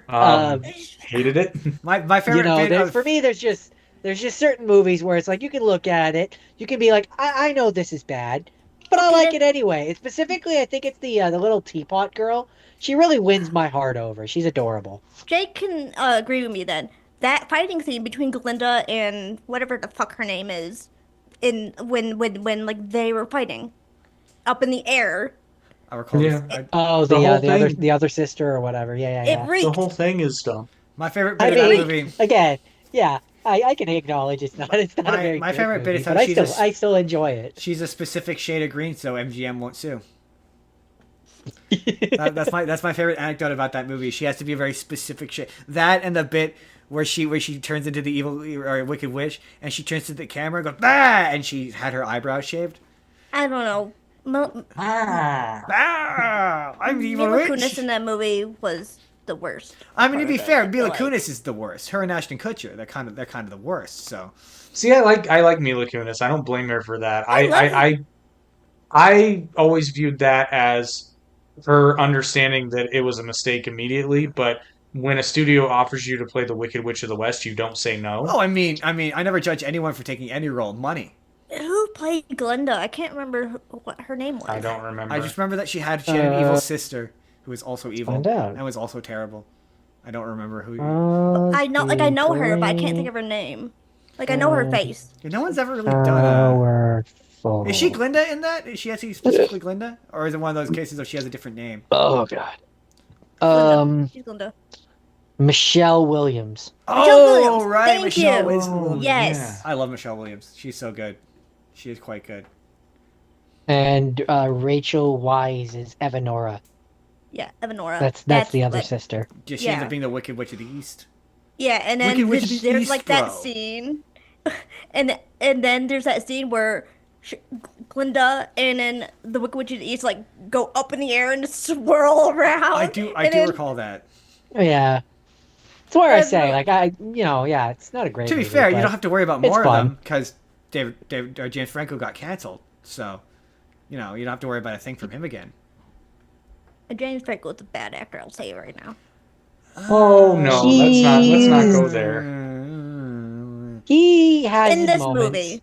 In this That's- movie. Oh, well, Okay, yeah, that's everyone's fair. No, a that's bad totally actor in fair. this But movie. like, That's fair. did he do a movie where he played James Dean that was really good? Yes. I mean, Yeah. he did 127 hours, and Yeah, we I talked about refuse that to hear movie last how week. I refuse to hear how that movie is anything but really good. I mean, he so. did that movie with Monkey Dementia. That was also good. Oh yes, Monkey Dementia. But then they didn't bring him back for any of the sequels. So. No, because he got canceled and immediately afterwards. See, my favorite one of my favorite podcasts I listen to, they always say, "We love this person unless they did something bad or got canceled, in which case we don't like them anymore." Is James Franco okay? I just wonder if he's okay now that even though he got canceled. He did that Hollywood thing where he came out and tried to be like, "Yeah, I did the thing," and nobody really nobody really like accepted it. Like, Because I don't see him anymore in movies. I- I don't see him. I have to be honest, I wasn't aware that he got canceled until you came out one time and saw me watching a James Franco thing and was like, "Oh yeah, he got canceled." that's a shame he got and I was canceled. like, "Oh, Yeah, he got canceled did he? for what did he do?" And you said that it was something, I don't remember what you said it was. he but- was teaching a class in Hollywood, Right, that's an what it acting was. class, and he was sleeping with his students. yeah, And not And not then he okay. came out and he was like, "Yeah, I leveraged my position of authority as both a celebrity and a teacher to have sex with students." Well, okay, you're No. making the College- face, like- you're making the like face, college but they were adult adult students? students. They were adult Okay. students. Yeah. Yes. Still. So it's Not that- like unethical, but not. Yeah, not- But not. still- It could have been worse, but it still sucks. Like, don't get me Yeah. wrong, it still sucks. It's Oh still my shady. God. Yeah, it's really shady. Like, it's enough that I get Seth Rogen being like, "I don't want to be friends with this guy anymore." I'm gonna distance myself from him, and fair. Distance is one Don't- way to put it. Straight up, be Don't like, "I don't want to get be me- friends with you anymore" is another way. Yeah. Don't get me wrong, I did calm down a little bit after you said they were adult students. I felt a little bit better when It you does. said they It does make you Oh feel no, better, he'd be yeah. in prison if they weren't. Yeah. Oh, But- I mean, he'd be so- in prison, or would he be president? Who's to say? Who's to Oh, say? Justin, we can't No, go there. we can't go There's there. no time for that, We Justin. can't go there. This is Only not Bill the time Clinton or the can go place, there. Justin. Only Bill Clinton can go there. That was a joke In the Oval Office. in the Oval Office. Suck it, Trump. And he did. See, our audience doesn't get that least joke. mine was legal. I will say this. I admit I was naive at first, and now I'm regretting my decision of voting wise. I mean, Oh God, I regretted it already. So this just made it worse. all I know is Bill also picked Trump over Hillary. Nobody. My joke is Ass. my joke was how bad at it is Hillary Clinton. Extremely. She must be terrible, Especially- right? If he went a consider- young Donald Well, Trump's see- lips are much softer. You see when it's the leathery lizard skin of Hillary Clinton or The velvety you know, smooth just- voice of Donald Trump. You know who are you gonna pick? I'm just saying, who are you gonna pick between the two? You know, the claws really hurt when they try to dig Yeah. into you. I'll Not to mention her ask dick this. is bigger.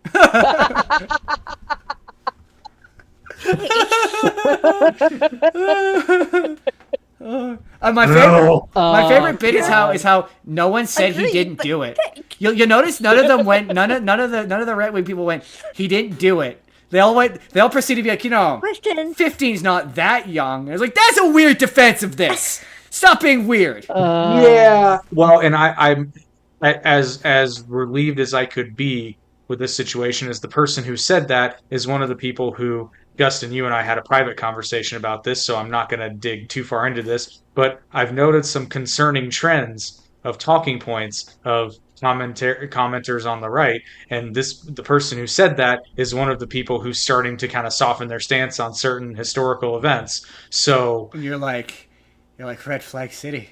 I have some concerning, yeah, concerning thoughts though of like now he's saying, go ahead and release them when like months before he was like they don't exist. That's because he knows he can't get away with pretending he's not in them anymore. That's what it is. That's probably why. The nail is in the wall. The writing's on the wall, rather. Yeah. that Hey, still suggests to me though that this is more of like based on what has been released thus far. That still suggests to me that he knew something fishy was going on, but didn't do anything. it's what I suspected it was, which is that it looks bad, but there's nothing incriminating. That was always my theory. It was like he's in it enough that he can't explain it away. Jordan made an excellent point about the Bubba thing. Jordan's like, I think that's probably like a metaphor. Like he metaphorically did. I don't think he literally Bubba did. Metaphorically had him on his knee, like he had him, you know, like locker talk, like he had him bent over a barrel, but he didn't literally have him bend over a barrel kind of scenario. Yeah. That's because even I went, I don't think that happened. Anyway. We've gone on a wild tangent. Wild tangents. The last thing I will say about this is the one thing that I wish more people would do is like there's a lot of people out there that are taking Jeffrey Epstein's word for it. This is also That's true. the other thing. That's yeah. the other thing. Yeah, that is true. But also, like, Jeffrey Epstein doesn't have anything to lose. So, you know. Oh, I know, but I mean, even in the moment, like him saying that, it's like I don't know that I would necessarily trust his opinion on what's good and bad. Mountain of salt. Yeah. Mountain of salt. Anything that comes from that, anyone attached to that man or around that man, you automatically should be discerning. You should go, You know, there might be shades of truth in there, but it's underneath like a mountain of shit. It's hard to know. It's hard not to disagree. It's hard to know. It's hard to disagree that the timing of it was odd. Strange. Like, oh, It's kind of like convenient. It's kind of like Hitler. It's kind of like Hitler saying that Churchill cheated at a game of cards once. It's like, yeah, maybe it's true, but really, that's what we're talking about. It might be true, but Okay. I don't think you're the guy to point it out. Yeah, Like that's happened to me so many times where we're like, I understand the point you're making, and you might not be accurate, but you're just not the guy. The fact that you kind of did a genocide, like, come on. Yeah, you're just not the guy. In terms of Hitler, You're not the guy to Yeah. develop moral opinions on somebody's poker game. I'm just saying, you're Yeah. not the guy. he took 3 acres from my estate and never gave it back. Sure. Okay. Really, Adolf. Okay. And it's like coming from the guy. I hear what you're saying. Really? But let's look at your track record. Hey. 9-9. I have the paperwork. Hey, the only guy who ever shot Hitler was Hitler, and he was 1 for 1. So he did us all a favor. I'm just saying. A little while too late, but okay. Well, I mean, he got the job done in the end. That's all I'm saying. It's all I'm saying. Or did he? Or did he? We don't know. Or did we? Don't we? No. Actually, that is a Do we? wild story that we won't go into. But like, We don't have time. there's a disturbing lack of evidence in that department, one way or another. All right. But anyway, History is written by the victors. History is written by the victors. This is true. With that, that's it. That's the 100th episode. That was our 100th episode. Woo!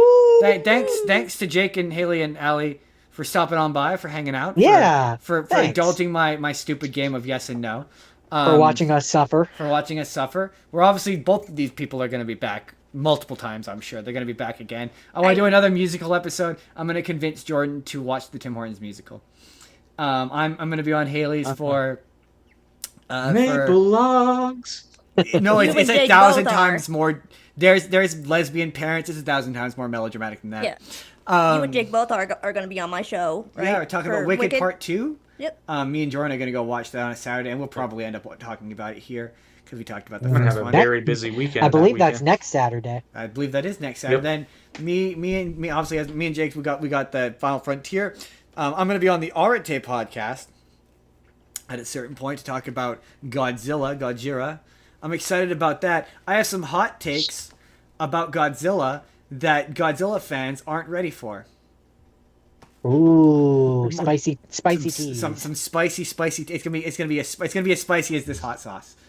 This hot sauce was very spicy, by the way. I was sweating for the back half of that podcast. That was rough. It's making my stomach hurt.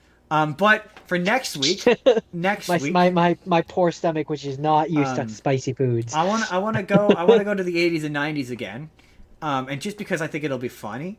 One of us is going to do the 80s, one of us is going to do the 90s. We're going to do a vote. Haley, what do you think Jordan should do, the 80s or 90s? 90s. 90s. All right. Jake, what do you think Jordan should do? 80s or 90s? I'm going to go with 90s. I'm going to go with 90s as well. All right. But selfishly, I want you to do the 80s and mention Back to the Future, and then mention my novel. Okay. I'll do. Okay, that's fair. I'll do Back to the Future 1, and then I'll talk about your novel. That's fair. Because it is perfect. It is. Look. Back to the Future 1, not my novel. Oh, I was gonna say. It's a tad egotistic, but look, hey man, I respect it. You gotta be confident in your work. I respect it. But number two, I actually enjoyed your novel, so like that feels like I want to say unironically. That's again, far. That feels condescending, but like there are some ideas in there that I genuinely thought were good. Like I was, you know, like, what's funny? This is truly funny because I've been watching. We finished it now, but I watched the Back to the Future trilogy with my wife, and they're not jokes, but they're kind of like they're narrative jokes where Marty is constantly correcting his tense based on time. Oh yeah. So and I put that in there for. Sorry, go ahead. I was gonna say I put that in there for me just because that stuff makes me chuckle, but it's a running theme throughout all three movies that I just forgot about. Probably was thinking about subconsciously as I was writing. Probably, yeah. Yeah. So I'm like, that's funny. I was gonna say for a potential episode of Spur of the Moment conversation, Jake, you should come on and tell us about your novel. Oh, I can do that. Ooh, that's a good idea because I've been trying to think of a good topic for you, and then we could talk about just Back to the Future generally. That sounds like fun. And yeah, you could tell because I've heard the first chapter. I've not read the second chapter yet, but that's a good idea. Ooh, the second chapter has the first big surprise though. And Jake, I totally watched the second one, and I've seen it. I've seen it. That is Michael J. Or was it in the second? Oh yeah, Michael J. Fox. Yeah, that is totally Michael J. Fox. You were right. Oh my god. It is. Oh, I know. I was right because I didn't realize it until I read that, and I was like, "Oh my god, that is Michael J. Fox." Oh my god. I saw it. I was like, holy shit, he was right. Oh my god. But excellent. Okay, yeah, we'll do that. Let's do that. We'll do that. I'll have my people call your people. We'll put that on the books. I'm my people. Let's do some end of show plugs. Jake, we thoroughly discussed this, but you let the audience know where they find you. You can find me and all of my unwelcome opinions on.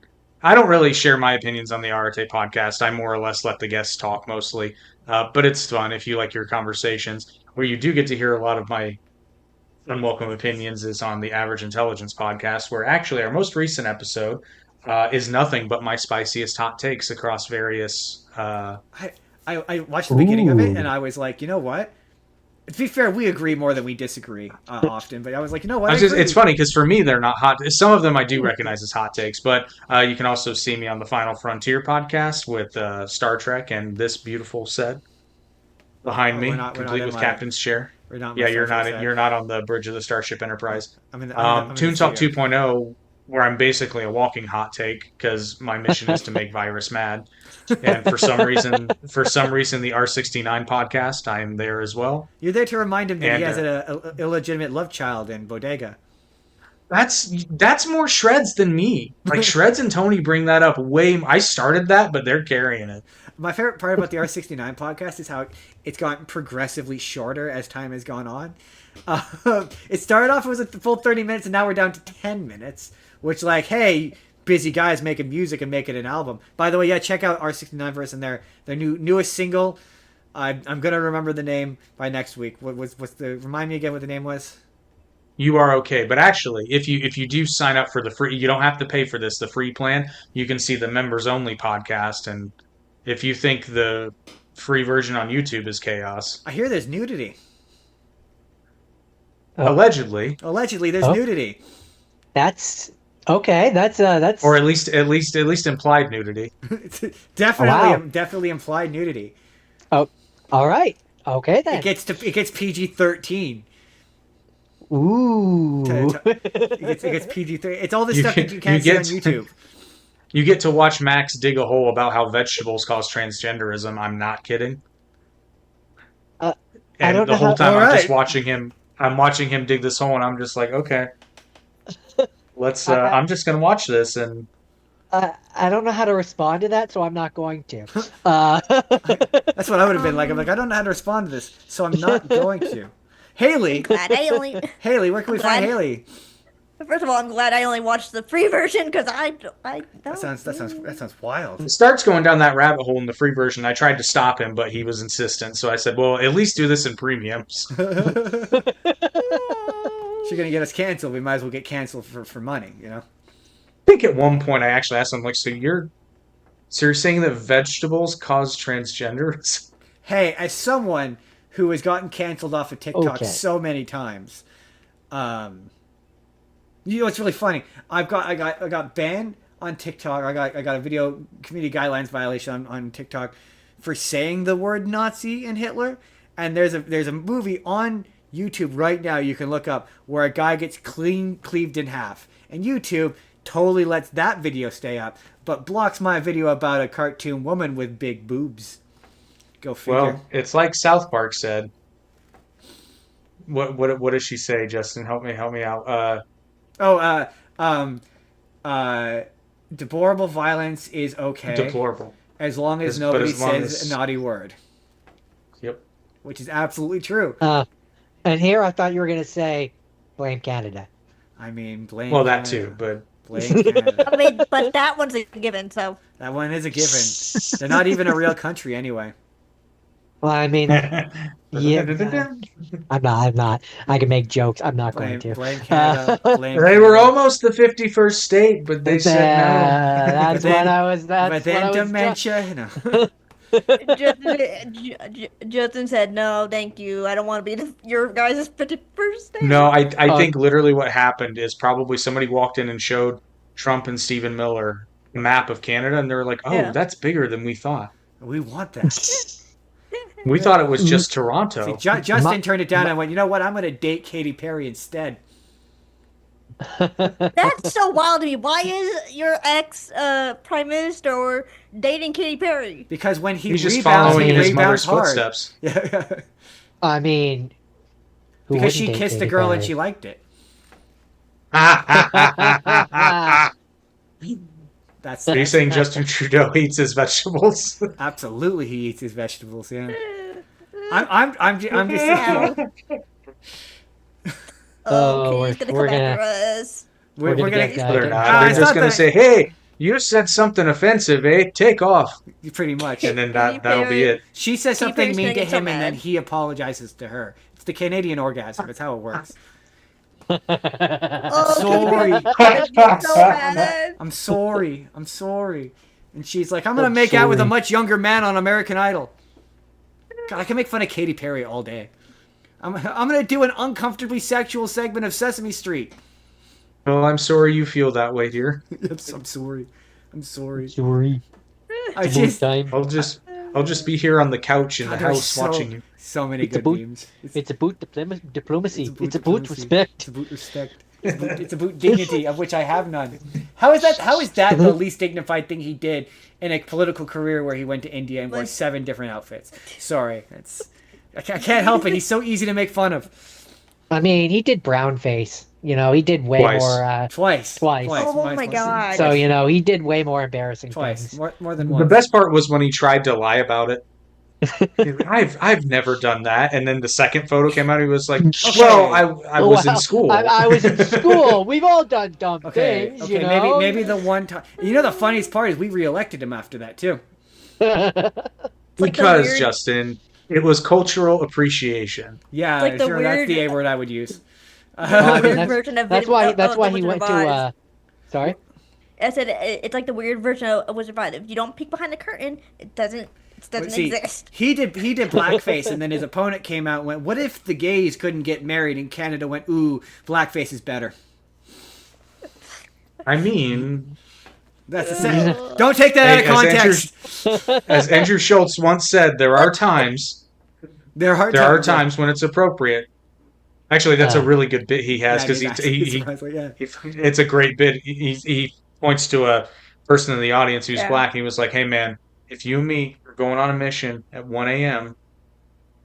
in the dark, you're gonna want me to wear blackface." I want me to wear some blackface. I'm just saying, you want people to see me. Yeah. I mean, I think part of why he got voted again and people looked past it is because we all realized he's just an idiot. Like, there wasn't like a maliciousness to it. He's just an idiot. I mean, he's got a party trick where he just falls downstairs. I mean, the Indian What is he, Biden? the Indian tour where he wore all their different yes, that was embarrassing. All their different outfits. I think that really just takes the cake for me. He started off as like he's basically Eric Trump. Well, to be fair, he's Junior. also half Cuban, so he's half Cuban. In terms of Canada, he's basically Junior, or in that, like, he grew up a famous politician's son. So yeah, he went through a period in his 20s where he just did dumb shit on camera, and one of his bits was he would teach you how to fall downstairs at a party. Again, what is he, Biden? No, not in a senior way. Anyway. Well, like a college senior way. Like a college senior way. Yeah. Jordan, where can they find you? I do Minecraft Mondays on Twitch, Zethgore187, and I do this where I eat hot things and talk about movies. You can find me. That's hot sauce right here. I'm right here every single week. On Mondays, I'm on the Final Frontier, talking about Star Trek with Jake. I'm on TikTok with Justin Spurr. You can find this show on TikTok, Spur of the Moment P. If you want to talk to us or be on the show, you can email us at It's Justin's Business. We have a Discord that nobody is on anymore. We leave comments. And cards through the end card slate. If you want to see last week's episode, which was infinitely less chaotic, that's the box on the right. Then if you want to see just a random video that YouTube thinks you're going to enjoy, this box on the left. Hit subscribe. There's new videos out 7 days a week. There's so many videos. Jake is like, "Did you put a new video out?" And then it winds up on the website, and that's at artemedia.org. That's where we all are. We're all on artemedia.org. Yeah, we are. We put new videos out 7 days a week. Leave us a like. Go to artemedia.org to see Jake and Haley and Allie and all sorts of great content. If you want to start your own podcast, they'll help you there. You can email Jake. He'll get you set up. We can help you. They can help you. They have the tools. That is it. Goodbye, everybody. We'll see you next week with the 80s and 90s.